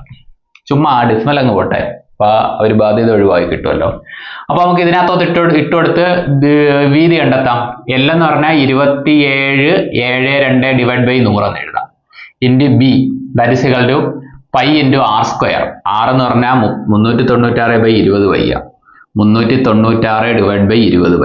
അതിന്റെ സ്ക്വയർ ആയതുകൊണ്ട് ഇത് 2 വട്ടം വരും, 396/20π. ഓക്കെ, ഇവിടുത്തെ ഒരു പൈയും ഇവിടുത്തെ ഒരു പൈയും ഇവിടെ ക്യാൻസൽ ആയി പോകും. പിന്നെ ബാക്കി നമുക്ക് കാൽക്കുലേറ്റ് ചെയ്താൽ മതി. ഓക്കെ, അപ്പം ഒരു കാര്യം ശ്രദ്ധിക്കുക, ഈ 100 നേരെ അങ്ങ് മേളിൽ പോകും, ഈ 27.72 താഴെയും വരുവേ. അപ്പൊ നമുക്ക് B കിട്ടും. B 396 ഇൻറ്റു 396 ഇൻറ്റു ഈ 100 അങ്ങ് മേളിൽ പോകും ബൈ ഈ 27 72 നേരെ അങ്ങ് താഴോട്ടും പോകും. ഈക്വൽ സൈൻ്റെ അപ്പുറത്തോട്ട് പോകുമ്പോൾ ഈ മേളിൽ കിടക്കുന്നതെല്ലാം താഴോട്ടും പോകും, താഴെ കിടക്കുന്നതെല്ലാം മേളിലോട്ട് പോകും. അങ്ങനെ 100 അങ്ങ് മണ്ടേ പോയത്. ഈ 27 72 താഴെയും വരും. ഓക്കെ, ഇൻറ്റു ഇവിടെ ആരൊക്കെ ഉണ്ട്? ഒരു 20 ഉണ്ട്, പിന്നെ ഒരു 20 ഉണ്ട്, പിന്നെ ഒരു പൈ ഉണ്ട്. പൈ നമുക്ക് 22/7 എന്ന് എഴുതാം. ആ /7 അങ്ങ് മുകളിൽ പോകത്തില്ലേ? ഓക്കെ, ഇത്രയേ ഉള്ളൂ. ഇതൊന്ന് കാൽക്കുലേറ്റ് ചെയ്യപ്പം ബി കിട്ടും. സൂപ്പർ. ഇത് കാൽക്കുലേറ്റ് ചെയ്യപ്പം ബി കിട്ടും. നോക്കാം, ഒരു സൈഡിൽ നിന്ന് അങ്ങ് തുടങ്ങാം. ഈ 20ഉം 100 കൂടെ കട്ട് ചെയ്യും, 5 വരും. 20 × 5 അല്ലേ 100 ആണ്. ഇനി അടുത്തത് എങ്ങനെയെങ്കിലുമൊക്കെ കട്ട് ചെയ്തോ, ഇനി നിങ്ങൾക്ക് നിങ്ങളുടെ ഇഷ്ടം. ഓക്കെ, ഒറ്റ കാര്യം ശ്രദ്ധിക്കണേ, ഇത് രണ്ടും കൂടെ ആഡ് ചെയ്യപ്പോൾ നടുക്കുള്ള ആളെ കിട്ടിയത് 11ന്റെ മൾട്ടിപ്പിൾ എന്നാ. ഇതും ഒരു 11ന്റെ മൾട്ടിപ്പിൾ ആണേ. നമുക്ക് 11 വെച്ചതിനെ കട്ട് ചെയ്യാം.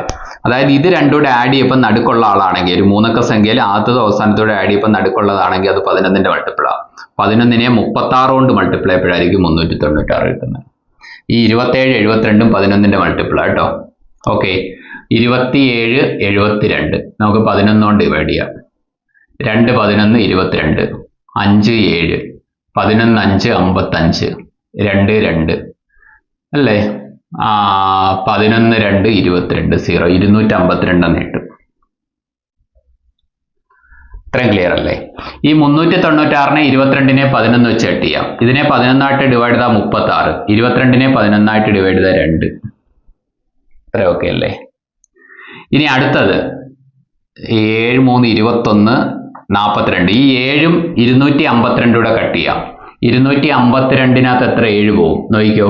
7 3 21, 4 2 7 6 42, 36. ഈ 36 ഈ 36 കൂടെ കട്ട് സാവകാശം ചെയ്തു പോയാൽ മതി കേട്ടോ. ഇനി അടുത്ത 36 × 5 80 കിട്ടും, അല്ല 150 കിട്ടും. ബൈ 20 × 2 40, കാരണം വേറെ ആരും ഇതിനകത്തെങ്ങും ഇല്ലല്ലോ. അപ്പോൾ 0 0 കൂടെ കട്ട്. 18/4 9/2 എന്ന് എഴുതാം. മേളിലും താഴെ 2 വെച്ച് കട്ട് ചെയ്ത് 9/2 എന്ന് പറഞ്ഞാൽ 4.5 എന്ന് കിട്ടും. അങ്ങനെ ഒരു ഓപ്ഷൻ ഉണ്ടെങ്കിൽ നമുക്ക് അർപ്പിക്കാം. Option C. ഇത് എങ്ങനെ ചെയ്യണമെന്ന് നിർബന്ധമില്ല കേട്ടോ, അത് നമ്മുടെ ഇഷ്ടത്തിന് എങ്ങനെയാണെന്ന് വെച്ചാൽ ചെയ്യാം. നിങ്ങൾ ആലോചിക്കണം, സർക്കിളിന്റെ ചുറ്റളവ് വന്നിട്ടുണ്ട് 396 ആണെന്ന്. അതിൽ നമ്മൾ 6 കണ്ടുപിടിച്ച്. പിന്നെ ഇവിടെ ഒരു ചതുരത്തിന്റെ വിസ്തീർണം ഇതേ ചുറ്റളവുള്ള വൃത്തത്തിന്റെ വിസ്തീർണം തുല്യം എന്ന് പറഞ്ഞിട്ടുണ്ട്. അപ്പൊ ചതുരത്തിന്റെ വിസ്തീർണം LB ആണ്, വൃത്തത്തിന്റെ വിസ്തീർണം πr² ആണ്. ഇത് രണ്ടും ഈക്വൽ ആണെന്ന് അവർ പറയുന്നത്. അപ്പൊ അതിൽ നമുക്ക് Lന്റെ വാല്യൂവും Bയുടെ വാല്യൂ എല്ലാം നമ്മൾ ഇട്ടുകൊടുത്ത് കാൽക്കുലേറ്റ് ചെയ്തെടുത്ത് ഇത്രേ സംഭവിച്ചോളൂ ഇവിടെ. അപ്പൊ 4.5 എന്ന് കിട്ടി. Okay, option C 4.5. അടുത്ത ക്വസ്റ്റ്യൻ, 8ാമത്തെ ക്വസ്റ്റ്യൻ. ഒരു സംഖ്യ 12% കണ്ട് കുറച്ചപ്പോൾ 1760 കിട്ടിയെങ്കിൽ സംഖ്യ ഏത്? എന്നുവെച്ചാൽ ഒരു സംഖ്യയുടെ 12% കുറച്ച് ഒരു സംഖ്യ നമുക്ക് 100% എന്ന് വിളിക്കാം. സംഖ്യ 100% എന്ന് വിളിക്കാം. അത് നമുക്ക് കണ്ടുപിടിക്കേണ്ടത് സംഖ്യ ഏതെന്നാ ചോദ്യം. അതിനെ നമുക്ക് 100% എന്ന് വിളിക്കാം. ആ സംഖ്യയുടെ 12% കുറച്ച്. അപ്പൊ ആ സംഖ്യയുടെ 12% കുറച്ചാൽ പിന്നെ അവിടെ എത്രയേ ഉള്ളു? 100% ആയിരുന്ന സംഖ്യ, അതിന്റെ 12% അങ്ങ് കുറച്ച്. ഇപ്പൊ എത്രയേ ഉള്ളു മക്കളെ? 88 ഉള്ളു. 100ൽ നിന്ന് 12 കുറച്ചാ 100% 12% അങ്ങ് ഇറങ്ങിപ്പോയി കഴിഞ്ഞാൽ ബാക്കി 88% അല്ലേ ഉള്ളു. അപ്പൊ ആ 88% ഉള്ളു 12% കുറയ്ക്കപ്പോ അത് തന്നിട്ടുണ്ട്. എത്രയാണ്? 12% കുറച്ചപ്പോ 1760 കിട്ടി എന്നാ പറയുന്നത്. അങ്ങനെയാണെങ്കിൽ നമ്മുടെ സംഖ്യ 100% എന്നാ കണ്ടെത്തേണ്ടത്. ഇത് കണ്ടുപിടിക്കാൻ നിങ്ങൾ ഇത് ക്രോസ് ചെയ്ത് ഗുണിച്ചിട്ട് ഈ ഒറ്റയ്ക്ക് ഇരിക്കുന്ന ആളെ കൊണ്ട് മൾട്ടിപ്ലൈ ചെയ്ത് ഡിവൈഡ് ചെയ്താൽ മതി. ക്രോസ് ചെയ്ത് ഗുണിക്കുക. 100 × 1760. എന്നിട്ട് ഈ ഒറ്റയ്ക്ക് ഇരിക്കുന്ന ആളെ കൊണ്ട് ഡിവൈഡ് ചെയ്താൽ മതി. ക്രോസ് ചെയ്ത് നിൽക്കുന്ന സംഖ്യകളും ഗുണിക്കുക. എന്നിട്ട് ഒറ്റയ്ക്ക് ഇരിക്കുന്ന ആളെ കൊണ്ട് ഡിവൈഡ് ചെയ്യുക. ഓക്കെ, ഇത് 11ന്റെ മൾട്ടിപ്പിൾ. ഞാൻ നേരത്തെ പറഞ്ഞ ഓർമ്മയുണ്ടോ? ഈ 1 6 കൂടെ കൂട്ടുമ്പോൾ നടുക്കുള്ള ആളാണെങ്കിൽ ഈ 3 അക്ക സംഖ്യ ഒരു 11ന്റെ മൾട്ടിപ്പിളാണ്. ഈ 10 അവിടെ ശല്യമില്ലാതിരിക്കട്ടെ. അപ്പൊ ഇതൊരു 11ന്റെ മൾട്ടിപ്പിളാണ്, ഇതും 11ന്റെ മൾട്ടിപ്പിളാണ്. 11 വെച്ച് കട്ട് ചെയ്തോ. 176നെ 11 ഡിവൈഡ് ചെയ്താൽ 16 കിട്ടും. ഈ 0 കൂടെ ചേർത്ത് അത് 160 ആവും. ഈ 88നെ 11 ഡിവൈഡ് ചെയ്യാൻ പറ്റുമല്ലോ. 4 വരും. 8 വരും. സോറി, 11 8 88. ഓക്കെ, ഇനി നിങ്ങൾക്ക് ചിന്തിക്കാമല്ലോ, ഈ 8 160 കട്ട് 20 വരും. 8 × 20 അല്ലേ 160. താഴിനി ആരും തന്നെ ഇല്ല. 20 × 100 2000. അപ്പൊ അത്രയേ ഉള്ളൂ നമ്മുടെ കഥ. Option A 2000. അടുത്ത ക്വസ്റ്റ്യൻ. ഒരു ഫർണിച്ചർ തോമസ് 4800 രൂപയ്ക്ക് വാങ്ങി. അത് പോളിഷ് ചെയ്യാൻ 1200 രൂപ ചെലവായി. അത് 5400 രൂപയ്ക്ക് വിറ്റു. അയാൾക്ക് ലാഭമോ നഷ്ടമോ എത്ര ശതമാനം? പുള്ളിക്കാരൻ എത്ര രൂപ ചെലവായി നോക്കാം. Cost price. പുള്ളി ഒരു സാധനം 4800 രൂപയ്ക്ക് വാങ്ങി. പക്ഷെ അത് മാത്രമല്ല പുള്ളിയുടെ ചെലവ്. 4800 വാങ്ങി വെച്ച് അത് മാത്രമല്ല അതിന്റെ മുടക്കും അതിൽ, പിന്നെ അത് പോളിഷ് ചെയ്തിട്ടുണ്ട്. അങ്ങനെ അതിനൊരു 1200 രൂപ ചെലവായി. അങ്ങനെ ടോട്ടലി അദ്ദേഹത്തിന് 6000 രൂപ ചെലവായി. ശരിയല്ലേ? 4800 1200 ചേർന്ന് 6000 രൂപ ചെലവായി. എന്നിട്ട് അയാൾ അത് 5400 വിറ്റത്. Selling price 5400. അപ്പൊ തന്നെ നിങ്ങളൊന്ന് ആലോചിച്ച് നോക്കുക. 6000 രൂപയ്ക്ക് വാങ്ങി 5400 വിറ്റ നഷ്ടമായില്ലേ? അവിടെ ലോസ് സംഭവിച്ചു. ലോസ് എത്ര ലോസ് സംഭവിച്ചു? 6000-ന്ന് 5400 പോയി. എത്ര ലോസ് സംഭവിച്ചു? 600 രൂപ ലോസ് സംഭവിച്ചു.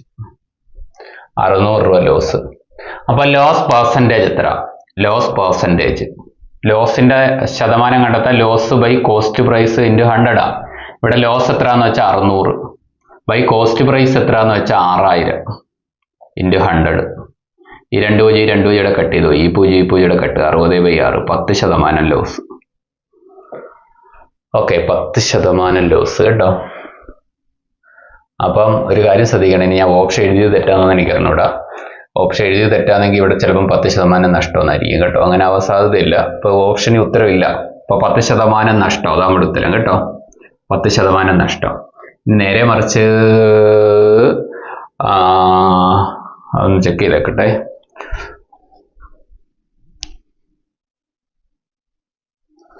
അല്ല, ഓപ്ഷൻ എല്ലാം കറക്റ്റ് തന്നെ. അപ്പം ഇതിന് ഉത്തരവില്ല. അടുത്ത ക്വസ്റ്റ്യൻ 625/0.16 ഇൻറ്റു 625/0.09. ചുമ്മാ നോക്കിയേക്ക്. ഇങ്ങനെ ഇക്വേഷൻ നമ്മൾ ആൾറെഡി പഠിച്ചു വെച്ചിട്ടുണ്ട്. a⁻m ഇൻറ്റു a⁻n എന്ന് പറഞ്ഞാൽ a⁻m plus n. Okay, 625/0.16 into 625/0.09. ഇത് രണ്ടും സെയിം ആണെങ്കിൽ ഒറ്റ ഒരെണ്ണം നിങ്ങൾ എഴുതിയാൽ മതി. 625 ഒരെണ്ണം എഴുതിയിട്ട് ഇതിന്റെ പവർ അങ്ങ് ആഡ് ചെയ്താൽ മതി. 0.16 പ്ലസ് 0.09. അതാ റിസൾട്ട് പറയുന്നത്. അപ്പൊ 0.16ഉം 0.09 കൂടെ ആഡ് ചെയ്താൽ 5, 2 0.25 എന്ന് കിട്ടും. അപ്പൊ 625/0.25. ഇനി നമുക്ക് ഈ 625 ഒന്ന് ഫാക്ടറൈസേഷൻ നടത്താം. അപ്പൊ 625 ഫാക്ടറൈസേഷൻ നടത്തി 5 വെച്ച് ഡിവൈഡ് ചെയ്യാം. അപ്പൊ നിങ്ങൾക്ക് 125 കിട്ടും. 625 5 ഡിവൈഡ് ചെയ്യുമ്പോൾ 125. വീണ്ടും 5 കൊണ്ട് ഡിവൈഡ് ചെയ്യുക 25. വീണ്ടും 5 കൊണ്ട് ഡിവൈഡ് ചെയ്യുക 5. എന്ന് വെച്ചാൽ 625 എന്ന് പറഞ്ഞാൽ 5/4. അപ്പൊ നമുക്കിതിനെ 5/4 എന്ന് എഴുതാം. ഈ 625-നെ റേസ്റ്റ് എന്തുകൊണ്ട് 0.25. ഇനി മറ്റൊരു ഇക്വേഷനോട് നിങ്ങൾ പഠിക്കണം. a⁻m the whole raise to n എന്ന് പറഞ്ഞാൽ ഈ പവർ തമ്മിൽ മൾട്ടിപ്ലൈ ചെയ്യാനാണ്. a⁻mn. അപ്പൊ 5/4 ദ ഹോൾ റൈസ് ടു 0.25 എന്ന് പറഞ്ഞാൽ ഇത് രണ്ടും കൂടെ മൾട്ടിപ്ലൈ ചെയ്യാനാണ്. അപ്പൊ 5/4 ഇൻറ്റു 0.25. ഓക്കെ, 25 പൈസ എന്ന് വിചാരിച്ചാൽ മതി. 4 എണ്ണം ചേരപ്പോൾ 1. 25 പൈസ 4 എണ്ണം ചേരപ്പോൾ 1. 5/1 5 വരും. അപ്പൊ അങ്ങനെ ഒരു ഓപ്ഷൻ ഉണ്ട്. Option A. ശ്രദ്ധിക്കണം, 25-നെ 4 കൊണ്ട് മൾട്ടിപ്ലൈ ചെയ്യാൻ 100 വരും. ഇവിടെ പോയിന്റിന് ശേഷം 2 സ്ഥാനമുണ്ട്. അപ്പൊ 2 സ്ഥാനം എടുത്ത് മാറ്റി പോയിന്റ് ചെയ്യണം. അപ്പൊ 1 കിട്ടും. അപ്പൊ 4 ഇൻറ്റു 0.25 എന്ന് പറഞ്ഞാൽ 1. 5/1 എന്ന് പറഞ്ഞാൽ 5. ഓപ്ഷൻ എ ഉത്തരം. ഒറ്റയാനെ തിരഞ്ഞെടുക്കുക. Radium, oxygen, chlorine, hydrogen. ഉത്തരം റേഡിയം ആണ് കേട്ടോ. റേഡിയ. കാര്യം ബാക്കി 3ഉം ഓക്സിജൻ, ക്ലോറിൻ, ഹൈഡ്രജൻ 3ഉം വാതകങ്ങളാണ്. റേഡിയോ ഒരു റേഡിയോ ആക്റ്റീവ് മെറ്റൽ ആണ് കേട്ടോ. ഓക്കെ, അപ്പോൾ അടുത്ത ക്വസ്റ്റ്യൻ 2 സംഖ്യകളുടെ ആകെത്തുക 150ഉം അവയുടെ ഗുണനഫലം 45 ആണെങ്കിൽ വിൽക്രമത്തിന്റെ തുക എത്രയാണ് ക്വസ്റ്റ്യൻ. ഇപ്പൊ 2 സംഖ്യകൾ എയും ബി എന്ന് വിളിച്ചാൽ അവയുടെ തുക a+b എന്ന് പറയുന്നത് 150ഉം അവയുടെ ഗുണനഫലം എ ബി എന്ന് പറയുന്നത് 45 എന്ന് വന്നിട്ടുണ്ട്. എങ്കിൽ അവയുടെ വിൽക്രമത്തിന്റെ തുകയാ ചോദ്യം. എയുടെ വിൽക്രമം 1/a. എയും ബിയും ആണ് സംഖ്യകളെന്ന് വിചാരിക്കുക. അവയുടെ തുക 150, ഗുണനഫലം 45. അപ്പൊ 1/a ഒരു വിൽക്രമം, അടുത്തത് 1/b അടുത്ത വിൽക്രമം, ബിയുടെ വിൽക്രമം. ഇതിന്റെ തുക എത്രയാണെന്നാ ചോദ്യം. അപ്പൊ 1/a പ്ലസ് 1/b നോർമലി ഒന്ന് കണ്ടുപിടിച്ച് നോക്കുക നിങ്ങൾ. 1 into B plus a into 1 a divide by A B. നിങ്ങൾക്ക് a പ്ലസ് ബി എത്രയാണെന്നറിയാം. a plus B, B plus a plus B ഒന്ന് തന്നെ 150 ബൈ എ ബി എത്രയാണെന്നും അറിയാം 45. 5 വെച്ച് കട്ട് ചെയ്യാം. ഓക്കെ, 30 ഇൻറ്റു 5 150 അല്ലേ? 9 × 5 45 ആവും. ഇനി അടുത്ത വീണ്ടും ഒരു 3 വെച്ച് കട്ട് ചെയ്യാം. അപ്പൊ 10/3 എന്ന് ഉത്തരം. 30നെ 3 ആയിട്ട് ഡിവൈഡ് ചെയ്താൽ 10, 9നെ 3 ആയിട്ട് ഡിവൈഡ് ചെയ്താൽ 3. ഇപ്പൊ 10/3 എന്ന് പറയുന്ന ഒരു ഓപ്ഷൻ ഉണ്ട്, ഓപ്ഷൻ ഡി. ക്വസ്റ്റ്യൻ 12:20 ക്ലോക്കിന്റെ മണിക്കൂർ സൂചിക്ക് മിനിറ്റ് സൂചിക്ക് ഇടയിലുള്ള കോണളവ് എത്ര? മണിക്കൂർ മിനിറ്റ് സൂചികൾക്കിടയിലെ കോണളവ് 30h - 11/2m. ഓക്കെ, ഈ ഇക്വേഷൻ അങ്ങ് ഉപയോഗിക്കാം. അപ്പോൾ 30 × h എത്ര? 12 ആണ്. -11/2m, m എത്ര? 20 ആണ്. എന്നുവെച്ചാൽ ഇത് മണിക്കൂർ, ഇത് മിനിറ്റ്. 12 × 3 36 ആണ്, 360. മൈനസ് ഇത് രണ്ടും കൂടെ കട്ട് ചെയ്യുന്ന 10 കിട്ടുന്ന 110 കിട്ടുന്ന 360 110 പോയാൽ 250 ഡിഗ്രി കിട്ടുന്നു. 250 ഡിഗ്രി. ഓപ്ഷനിൽ 250 ഉണ്ട്, പക്ഷെ ഒരു ആളും കൂടെ ഉണ്ടോ എന്ന് നോക്കണം. അയാളുണ്ടെങ്കിൽ അയാളെ കറുപ്പിക്കുക, അല്ലെങ്കിൽ ഇത് കറുപ്പിക്കാം കേട്ടോ. ഏതാണ് അത്?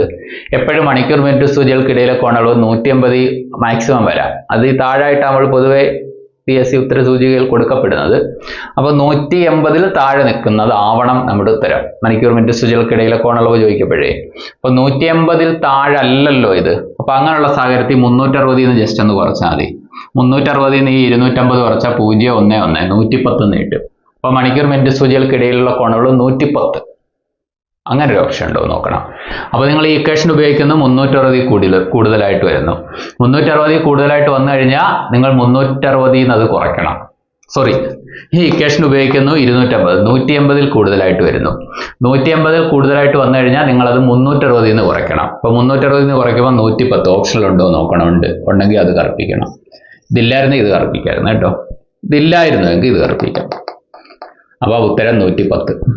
ഓക്കെ, അടുത്ത ചോദ്യം 26/1/2025 ഞായറാണെങ്കിൽ 26/1/2028 ദിവസം.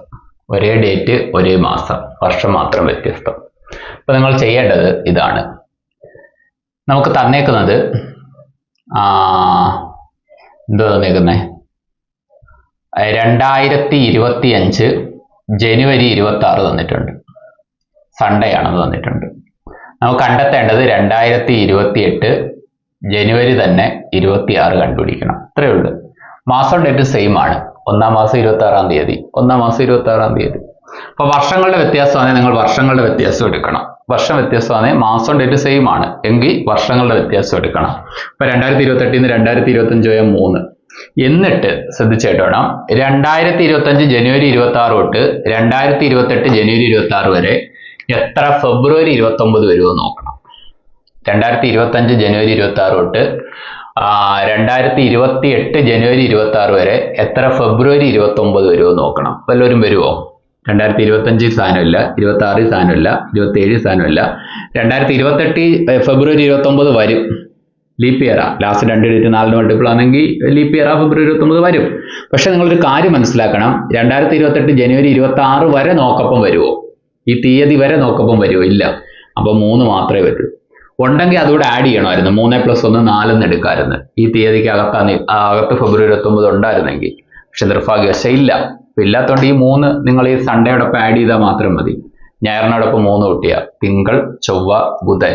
അപ്പോൾ നമ്മുടെ ഉത്തരം ബുധൻ എന്നിട്ട് ഓപ്ഷൻ സി. ഓക്കെ, അടുത്ത കോഡിങ്ങുമായിട്ട് ബന്ധപ്പെട്ടൊരു ക്വസ്റ്റ്യൻ ആണ്. എർത്ത് എന്ന വാക്ക് എഴുതാം.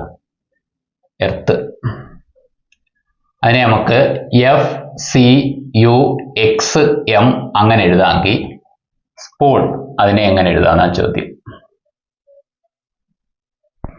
ഓക്കെ, നിങ്ങൾ ആലോചിച്ച് നോക്കുക. ഈ 5ാമത്തെ ലെറ്ററാ A1, B2, C3, D4 അങ്ങനെ പോകുമ്പോൾ ഈ 5ാമത്തെ ലെറ്റർ. F 6ാമത്തെ ലെറ്ററാ 5 6 ആയിരിക്കുന്നു. 1 കൂടി. A 1ാമത്തെ ലെറ്ററാ, C 3ാമത്തെ ലെറ്ററാ 1 3 ആയിരിക്കുന്നു. A C എന്നാ കോഡ് കൊടുത്തേക്കുന്നത്. A 1ാമത്തെ ലെറ്റർ, C 3ാമത്തെ ലെറ്ററാ, ABC 3ാമത്തെ ലെറ്റർ അല്ലേ. അപ്പൊ 1 3 ആവണമെങ്കിൽ എത്ര കൂടി? 2 3 2 കൂടി. അപ്പൊ തന്നെ നിങ്ങൾക്ക് ബന്ധം മനസ്സിലായി. ആദ്യം 1 കൂടി, പിന്നെ 2 കൂടി, പിന്നെ 3 കൂടിയാ കൊള്ളാം. 6 18ാമത്തെ ലെറ്ററാ, U 21ാമത്തെ ലെറ്ററാ, 18 3 21 തന്നെയല്ലേ. അപ്പൊ സ്വാഭാവികമായിട്ട് ഇനി 4 കൂടണ്ടേ. T 20 X 24 4 കൂടിയിട്ടുണ്ട്. H 8 M 13 അല്ലേ. 8 5 13 കറക്റ്റാ. ഓക്കെ, അപ്പൊ 1 കൂടി, 2 കൂടി, 3 കൂടി, 4 കൂടി, 5 കൂടി അങ്ങനെ പോവുക. അപ്പൊ ഇവിടെ അങ്ങനെ തന്നെ 1 കൂടുക, 2 കൂടുക, 3 കൂടുക, 4 കൂടുക, 5 കൂടുക. S 19ാമത്തെ ലെറ്ററാ, A1 B2 C1 3 ഒപ്പം 3 D4 അങ്ങനെ ഒപ്പം S 19ാമത്തെ ലെറ്റർ. അപ്പൊ 19 1 20 20ാമത്തെ ലെറ്റർ ആരാ? T 20 അല്ലേ? ഓക്കെ, 20 ഇത് തുടങ്ങുന്ന ഒരുപാട് എണ്ണം ഉണ്ടേ. P 16ാമത്തെ ലെറ്റർ 16 2 18 18 എന്ന് പറഞ്ഞാൽ 6 T 6 തുടങ്ങുന്ന രണ്ടെണ്ണം ഉണ്ട്. ഇനി അടുത്ത O 15ാമത്തെ ലെറ്റർ O 15 3 18 വീണ്ടും 6 O 15ാമത്തെ ലെറ്റർ 15 4 19 S. പിന്നെ N 14ാമത്തെ ലെറ്റർ 14 5 19 വീണ്ടും S. T RRSS T RRSS option C. ഇത്രയേ ഉള്ളൂ. ഓക്കെ, അടുത്ത ചോദ്യം 40/10 സംതിങ്. ഇതാ ക്വസ്റ്റ്യൻ. ബോട്ട് മാസിന്റെ അനുസരിച്ച് ആദ്യം ബ്രാക്കറ്റ് ഓപ്പൺ ചെയ്യണമെന്നാണ് കേട്ടോ. ബോട്ട് മാസ് ബ്രാക്കറ്റ് ഓപ്പൺ ചെയ്യണം. ബ്രാക്കറ്റ് ഉണ്ടെങ്കിൽ അത് ആദ്യം അങ്ങ് ചെയ്യണം. അപ്പൊ നമുക്ക് ഈ ബ്രാക്കറ്റിനകത്ത് ചെയ്യാം. പക്ഷെ അതിൻ്റെ അകത്ത് ഇൻഡിപെൻഡന്റ് ആയിട്ട് വല്ല ഡിവിഷൻ ഉണ്ടെങ്കിൽ അതുകൂടെ നമുക്ക് കൂട്ടത്തിൽ ചെയ്യാം. അപ്പൊ ഇതുകൂടെ നമുക്ക് കൂട്ടത്തിൽ ചെയ്യാം. അപ്പൊ ഇത് ആരുമായിട്ട് ഡിപ്പെൻഡ് ചെയ്യാതെ നിൽക്കുവാണല്ലോ. ഇവിടെ അങ്ങ് വേറെ ഒന്നുമില്ല. അപ്പൊ ഇതിനകത്ത് ബ്രാക്കറ്റുമായിട്ട് ഒരു കണക്ഷനോ ഇതിനില്ല. അപ്പൊ 40/10 നിങ്ങൾക്ക് 4 എന്നങ്ങ് എഴുതാം. പക്ഷെ ബാക്കിയെല്ലാം അങ്ങ് ചെയ്തു പോകണം. -4 + 32 ഡിവൈഡഡ് ബൈ ബ്രാക്കറ്റിനകം ഫസ്റ്റ് വൺ നമ്മൾ ചെയ്തേ പറ്റൂ. ഓക്കെ, ഈ 4 അങ്ങനെ തന്നെ എഴുതി. പ്ലസ് ബ്രാക്കറ്റിനകം ചെയ്യാൻ നേരത്തും നിങ്ങൾ ഡിവിഷൻ ഉണ്ടെങ്കിൽ അത് വേണം ആദ്യം ചെയ്യാൻ കേട്ടോ. ബ്രാക്കറ്റ് ഓഫ് ഇല്ലാതായി കഴിഞ്ഞാൽ പിന്നെ ഈ ഓർഡർ വേണം പോകാൻ. ഡിവിഷൻ, പിന്നെ മൾട്ടിപ്ലിക്കേഷൻ, പിന്നെ അഡിഷൻ, പിന്നെ സബ്ട്രാക്ഷൻ. അപ്പൊ ആ ഡിവിഷൻ അങ്ങ് ചെയ്യാം. 10/2 5 പ്ലസ് മൈനസ് അല്ലേ, -1. ഇനി ബ്രാക്കറ്റ് ഇല്ലാതാവുന്നത് വരെ നമ്മൾ കാൽക്കുലേഷനായിട്ട് മുമ്പോട്ട് പോകണം. ഇത് ബ്രാക്കറ്റ് ഇല്ലാതാവണമെങ്കിൽ ഇതിനകത്ത് ഒരു നമ്പർ വന്നാൽ മതി. പക്ഷെ ഇതുമായിട്ടൊന്നും ബന്ധമില്ലാതെയാണ് ഈ 4 - 4 നിൽക്കുന്നതുകൊണ്ട് അതങ്ങ് ചെയ്യാം. 4 - 4 എന്ന് പറഞ്ഞാൽ 0 അയാൾ പോട്ടെ. 4 - 4 0 അയാൾ പോട്ടെ. ബാക്കി മുമ്പിലുള്ളത് 32 ഡിവൈഡഡ് ബൈ ബ്രാക്കറ്റിനകം നമ്മൾ ചെയ്യാൻ പോവാ. 4 5 കൂടെ കൂട്ടിയ 9 9 1 8. 4 5 കൂടെ കൂട്ടിയ 9 9 1 8. ഇനി 32/8 4 അല്ലേ, 4 8 32. ഓപ്ഷൻ എ തന്നെ. ചോദ്യം 5 √5 1 എക്സെട്ര എന്ന ശ്രേണിയിലെ n-ാമത് 1/625 ആയാൽ എന്നിന്റെ വില. നിങ്ങളൊന്ന് ആലോചിച്ച് നോക്ക്. ഇതൊരു GP ആണ്, ജോമെട്രിക് പ്രോഗ്രഷൻ. ഇപ്പൊ ജോമെട്രിക് പ്രോഗ്രഷന്റെ 5 √5 1 ഇങ്ങനെ പൊക്കോണ്ടിരിക്കുകയാണ്. അതിൻ്റെ അകത്ത് ഫസ്റ്റ് ടേം ആണ് 5 എന്ന് പറയുന്നത്. ഓക്കെ, ഇനി അടുത്ത കോമൺ റേഷ്യോ കണ്ടുപിടിക്കണം 6. എന്ന് വെച്ചാൽ ജോമെട്രിക് പ്രോഗ്രഷൻ നിങ്ങൾ പഠിച്ചിട്ടുണ്ടെങ്കിൽ നിങ്ങൾക്ക് അറിയാം, ഒരു സംഖ്യ മൾട്ടിപ്ലൈ ചെയ്ത് പോകുന്നതാണ് ജോമെട്രിക് പ്രോഗ്രഷൻ. പിന്നെ അരിത്തമെറ്റിക് പ്രോഗ്രഷൻ സമാന്തര ശ്രേണി എന്ന് പറഞ്ഞാൽ ഒരു സംഖ്യ ആഡ് ചെയ്ത് പോകുന്നത്. ഇവിടെ ഇപ്പം മൾട്ടിപ്ലൈ ചെയ്ത് പോകുന്ന സ്ഥാനത്തിനെ 6 കൊണ്ടാണ് ഡിനോട്ട് ചെയ്യുന്നത്. അത് കണ്ടെത്താൻ ഈ സെക്കൻഡ് ടേമിനെ ഫസ്റ്റ് ടേം കൊണ്ട് ഡിവൈഡ് ചെയ്യണം. അതായത് √5 ഡിവൈഡ് ബൈ 5. ഈ √5 നമുക്ക് √5 × √5 എന്ന് എഴുതാമല്ലോ. 5 എന്ന് പറഞ്ഞാൽ √5 × √5. ഓരോ √5 കട്ട് ചെയ്ത് പോയി മേളി 1 എന്നും താഴെ √5 എന്നും കിട്ടും. അപ്പൊ കോമൺ റേഷ്യോ എന്ന് പറഞ്ഞാൽ 1/√5 ആവും. ഓക്കെ, ഒരു സമഗുണിത പ്രോഗ്രഷൻ അഥവാ എന്തിരുന്ന ജോമെട്രിക് പ്രോഗ്രഷൻ, അതിന്റെ n-ാം പദം എന്ന് പറഞ്ഞാൽ n-ാം പദമാണേ AR⁻n - 1. AR⁻n - 1.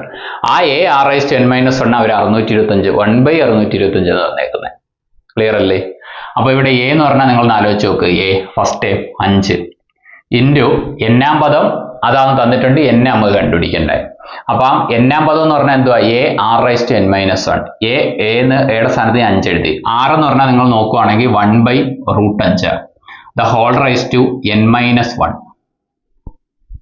That is equal to 1 divided by 625 എന്ന് തന്നിട്ടുണ്ട്. 1 divided by 625. ഇതിനാ n - 1 കണ്ടെത്തണം. ഇവിടെ പ്രത്യേകിച്ച് പേടിക്കൊന്നുമില്ല. ഈ 5നെ നമുക്ക് പൊക്കിയെടുത്ത് ഇവിടെ കൊണ്ടിടാം. അപ്പൊ ഈ ഇൻറ്റു ചെയ്തിട്ടേക്കുന്ന 5 താഴെ പോകും. അപ്പൊ 1 divided by √5 the whole raised to n - 1. That is equal to ഈ 5 ഇവിടെ വരാൻ നേരത്ത് 5 × 625 എന്ന് വരും. 5 × 625. ജസ്റ്റ് ഒരു കാര്യം ശ്രദ്ധിക്കണേ. ഈ 625നെ ഒന്ന് ഫാക്ടറൈസേഷൻ നടത്താം. 5 വെച്ച് ചെയ്യാം. 125. വീണ്ടും 5 വെച്ച് 25. വീണ്ടും 5 വെച്ച് 5. എന്നുവെച്ചാൽ 625 എന്ന് പറഞ്ഞാൽ 5/4.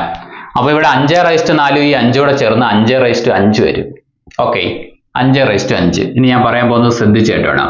ഈ n - 1 ഞാൻ ഈ 1ന് കൊടുക്കുന്നത്, ഈ പവർ ഈ 1ന് കൊടുക്കുന്നു, 1 തന്നെ. ഈ √5നും ഞാൻ എന്ത് കൊടുക്കുന്നു? n - 1 കൊടുക്കുന്നു. That is equal to 1 divided by 625 എന്ന് പറഞ്ഞാൽ 5/4. ഇതും കൂടെ ചേർന്ന് 5/5 എന്ന് കിട്ടും.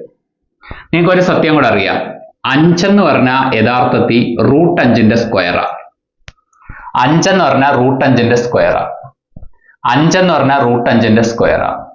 അപ്പൊ നിങ്ങൾ ആലോചിച്ച് നോക്കാം, 5⁵5 എന്ന് പറഞ്ഞാൽ ഈ 5ന് ഞാനൊരു ബ്രാക്കറ്റ് എടുത്ത് 5നെ നമുക്ക് √5 സ്ക്വയർ എന്ന് എഴുതാം. അപ്പൊ റേസ് ഒരു 5 കൂടെ ഉണ്ട്, ശരിയല്ലേ? 5 എന്ന് പറഞ്ഞാൽ √5 സ്ക്വയറാ. അപ്പൊ √5 സ്ക്വയർ 5. അപ്പൊ 5⁵5 ഇത് രണ്ട് സെയിമാ. ഇത് പവറാ, അതിന്റെ പവറിൽ വേറൊരു പവർ. അപ്പൊ അത് രണ്ടും കൂടെ മൾട്ടിപ്ലൈ ചെയ്യണം. ഒരു പവറിന് ഒരു ഹോൾ പവർ വന്നാൽ ഇത് തമ്മിൽ മൾട്ടിപ്ലൈ ചെയ്യണം. അപ്പൊ √5⁻10 എന്ന് എഴുതാം. അപ്പൊ നിങ്ങൾ തന്നെ ഒന്ന് ചിന്തിച്ച് നോക്കി, ഇത് ശരിയാണോ എന്ന്. 5⁵5നെ നമുക്ക് √5 പവറിൽ എഴുതാം. പവർ അങ്ങ് ഇരട്ടിയാക്കിയാൽ മതി, 10. നിങ്ങൾ ആലോചിക്കണം, a⁴ നിങ്ങൾക്ക് √a പവറിൽ എഴുതാം. ഇതിനെ അങ്ങ് ഇരട്ടിയാക്കി കൊടുത്താൽ മതി, 8. അത്രേ ഉള്ളു.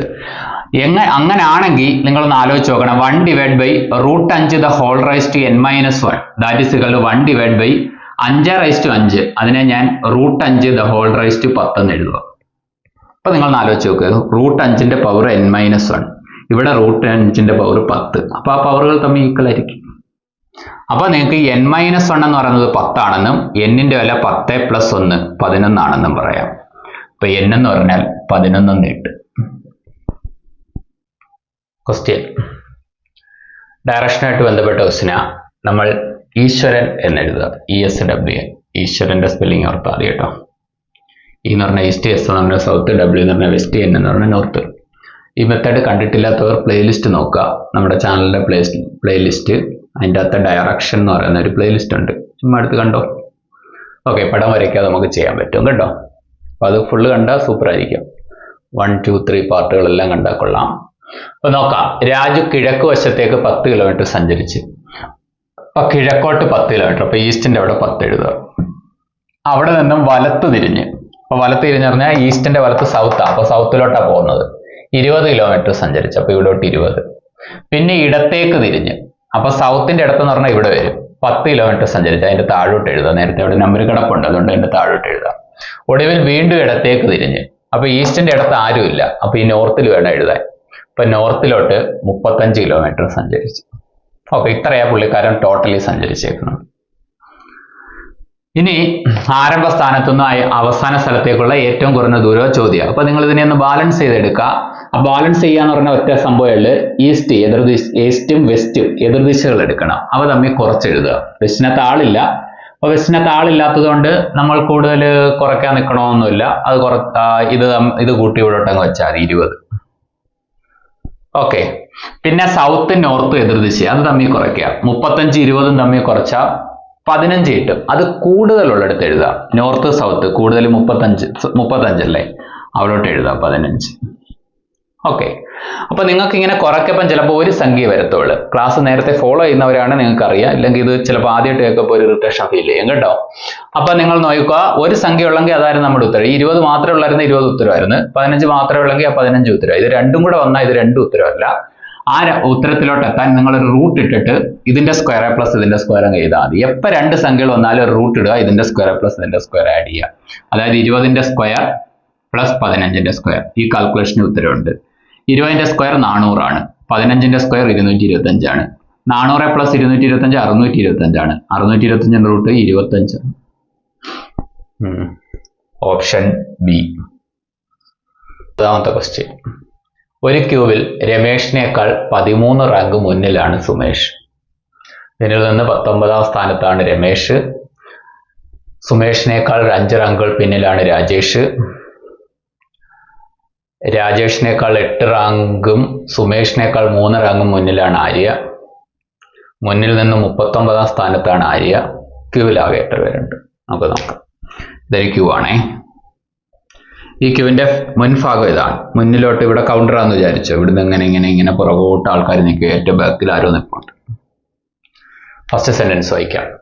ഒരു ക്യൂവിൽ രമേഷിനേക്കാൾ 13 റാങ്ക് മുന്നിലാണ് സുമേഷ്. രമേഷിനെ നമുക്ക് എവിടെയെങ്കിലും തൽക്കാലം നിർത്താം. ഓക്കെ, പിന്നെ നമുക്ക് എന്തെങ്കിലും തെറ്റുണ്ടെങ്കിൽ വായിച്ചോളാം കേട്ടോ. ഒരു ക്യൂവിൽ രമേഷിനേക്കാൾ 13 റാങ്ക് മുന്നിലാണ് സുമേഷ്. ഇപ്പൊ ഇവിടെ രമേഷ് നിൽക്കുക. അദ്ദേഹത്തിനേക്കാൾ 13 റാങ്ക് മുന്നിലാണ് സുമേഷ്.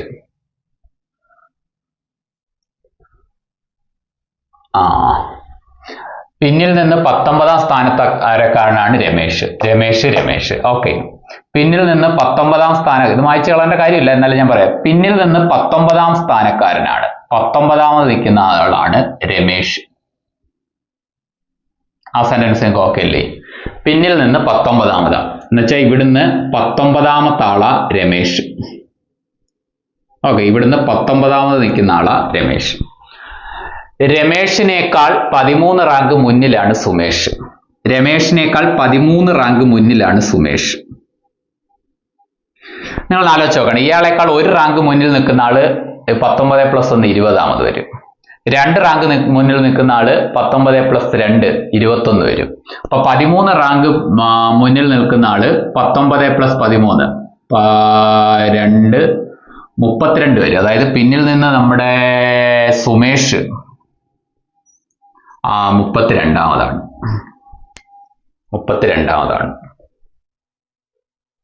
ഓക്കെ, 32ാമതാണ്. ക്ലിയർ അല്ലേ? ഇവിടം വരെ ക്ലിയർ അല്ലേ? പിന്നിൽ നിന്നാണ് കേട്ടോ, ഏറ്റവും പിന്നിൽ നിന്ന് 32ാമതാണ് നമ്മുടെ സുമേഷ് നിൽക്കുന്നത്. എങ്ങനെ കിട്ടിയെന്ന് മനസ്സിലായോ? ഇയാളെക്കാൾ 13 റാങ്ക് മുമ്പിലാ. അപ്പൊ 19 + 13 ഏത്? 32. അപ്പൊ ഏറ്റവും പിന്നിൽ നിന്ന് സുമേഷ് 32. ഇവിടം വരെ കിട്ടി.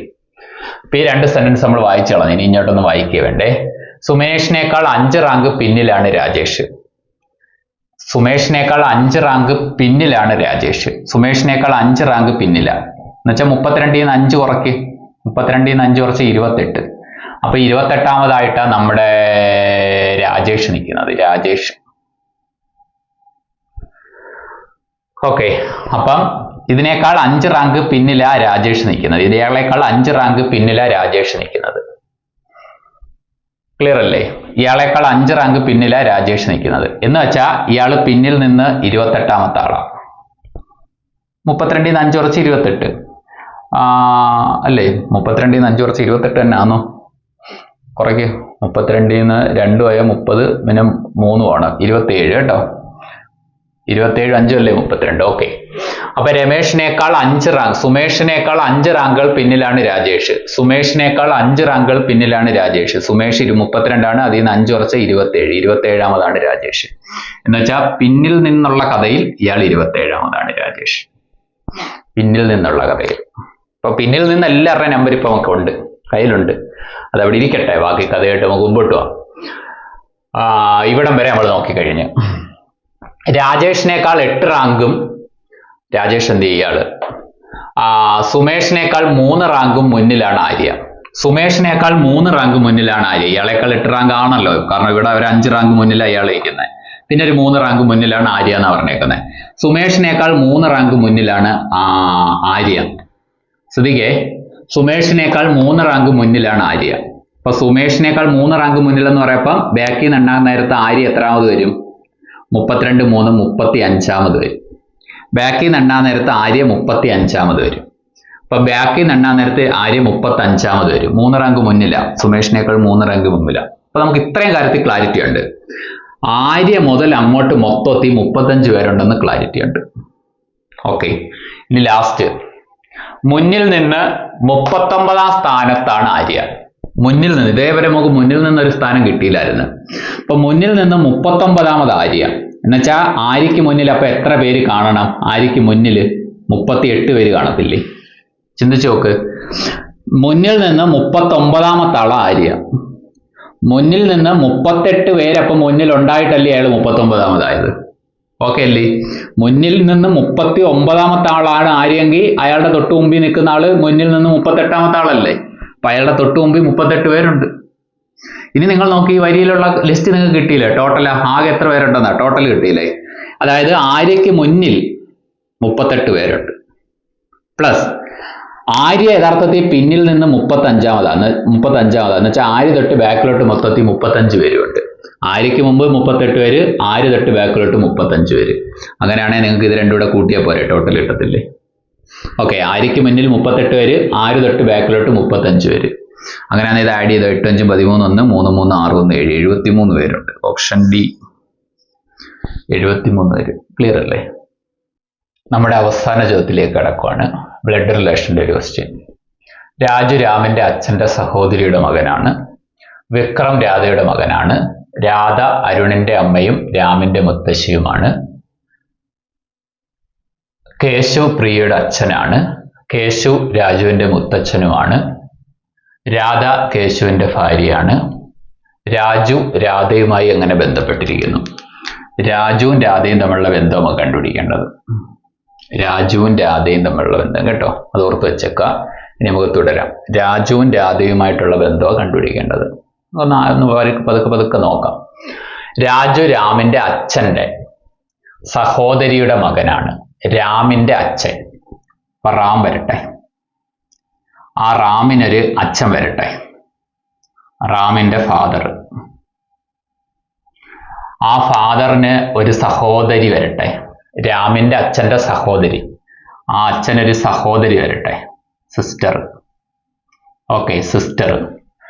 ആ സിസ്റ്ററിന്റെ മകനാ ആര്? രാജു.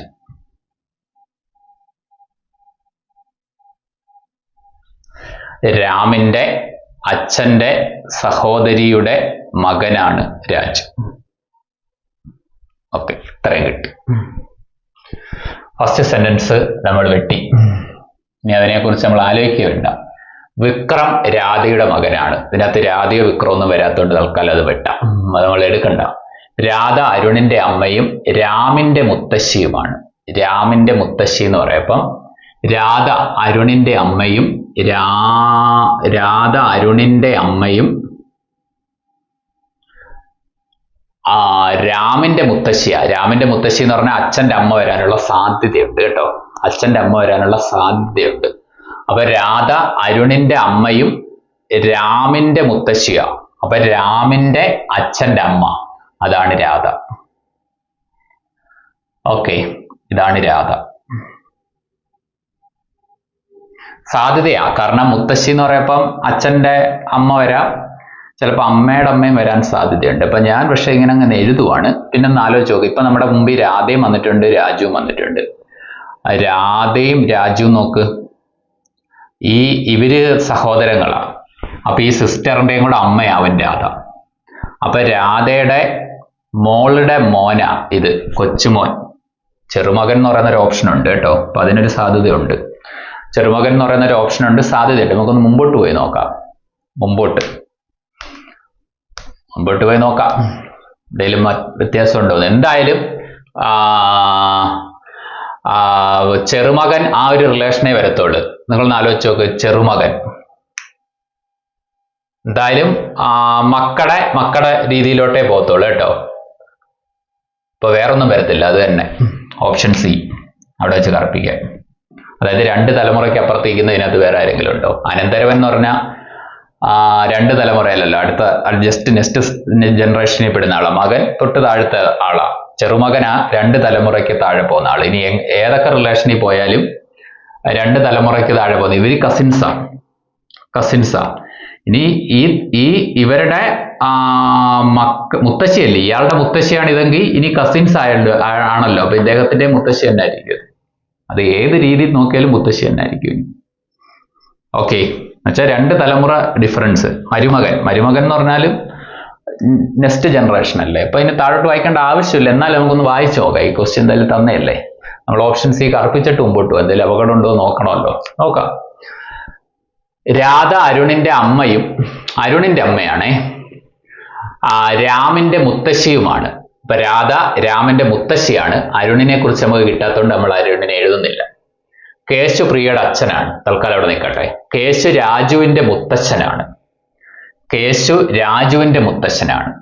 രാജുവിന്റെ മുത്തച്ഛൻ എന്ന് പറയുമ്പം വേണമെങ്കിൽ നമുക്ക് ഈ രാധയുടെ ഹസ്ബൻഡ് ആക്കി അങ്ങ് വെക്കാം. കേശു അല്ലേ? അയ്യോ, അബദ്ധം പറ്റി. കേശു രാജുവിന്റെ മുത്തച്ഛനാണ്. അത് കേശു വന്നില്ലല്ലോ. കേശു രാജുവിന്റെ മുത്തച്ഛനാണ്. രാജു. അപ്പൊ രാജുവിന്റെ മുത്തച്ഛൻ എന്ന് പറഞ്ഞാൽ അമ്മയുടെ അച്ഛൻ എന്ന് അങ്ങ് വെച്ചോ.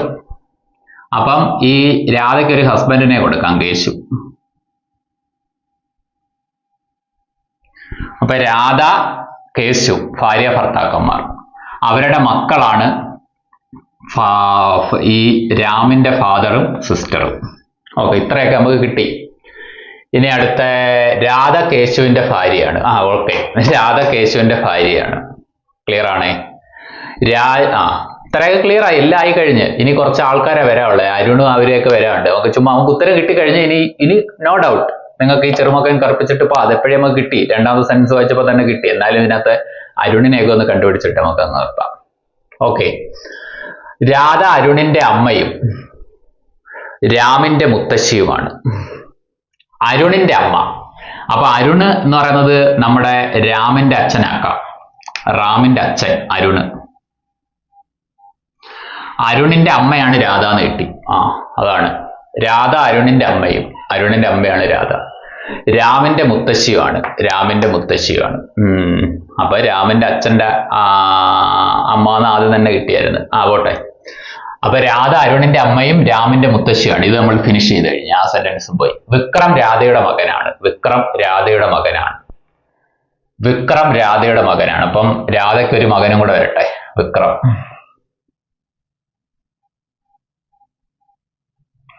വിക്രം, രാധയ്ക്ക് ഒരു മകനോട് കയറി വരട്ടെ, വിക്രം.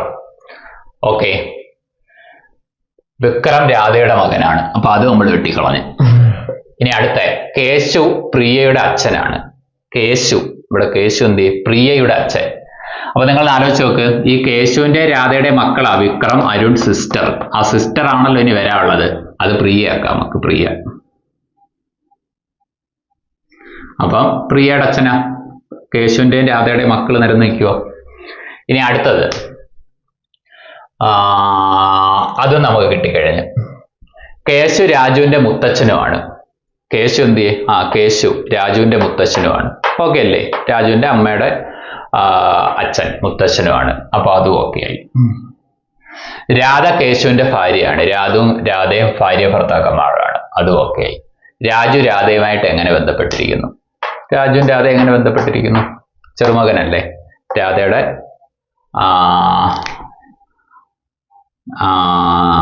രാധയുടെ മോളുടെ മോന. രാധയുടെ മോളുടെ മോൻ. രാധയുടെ മോളുടെ മോൻ.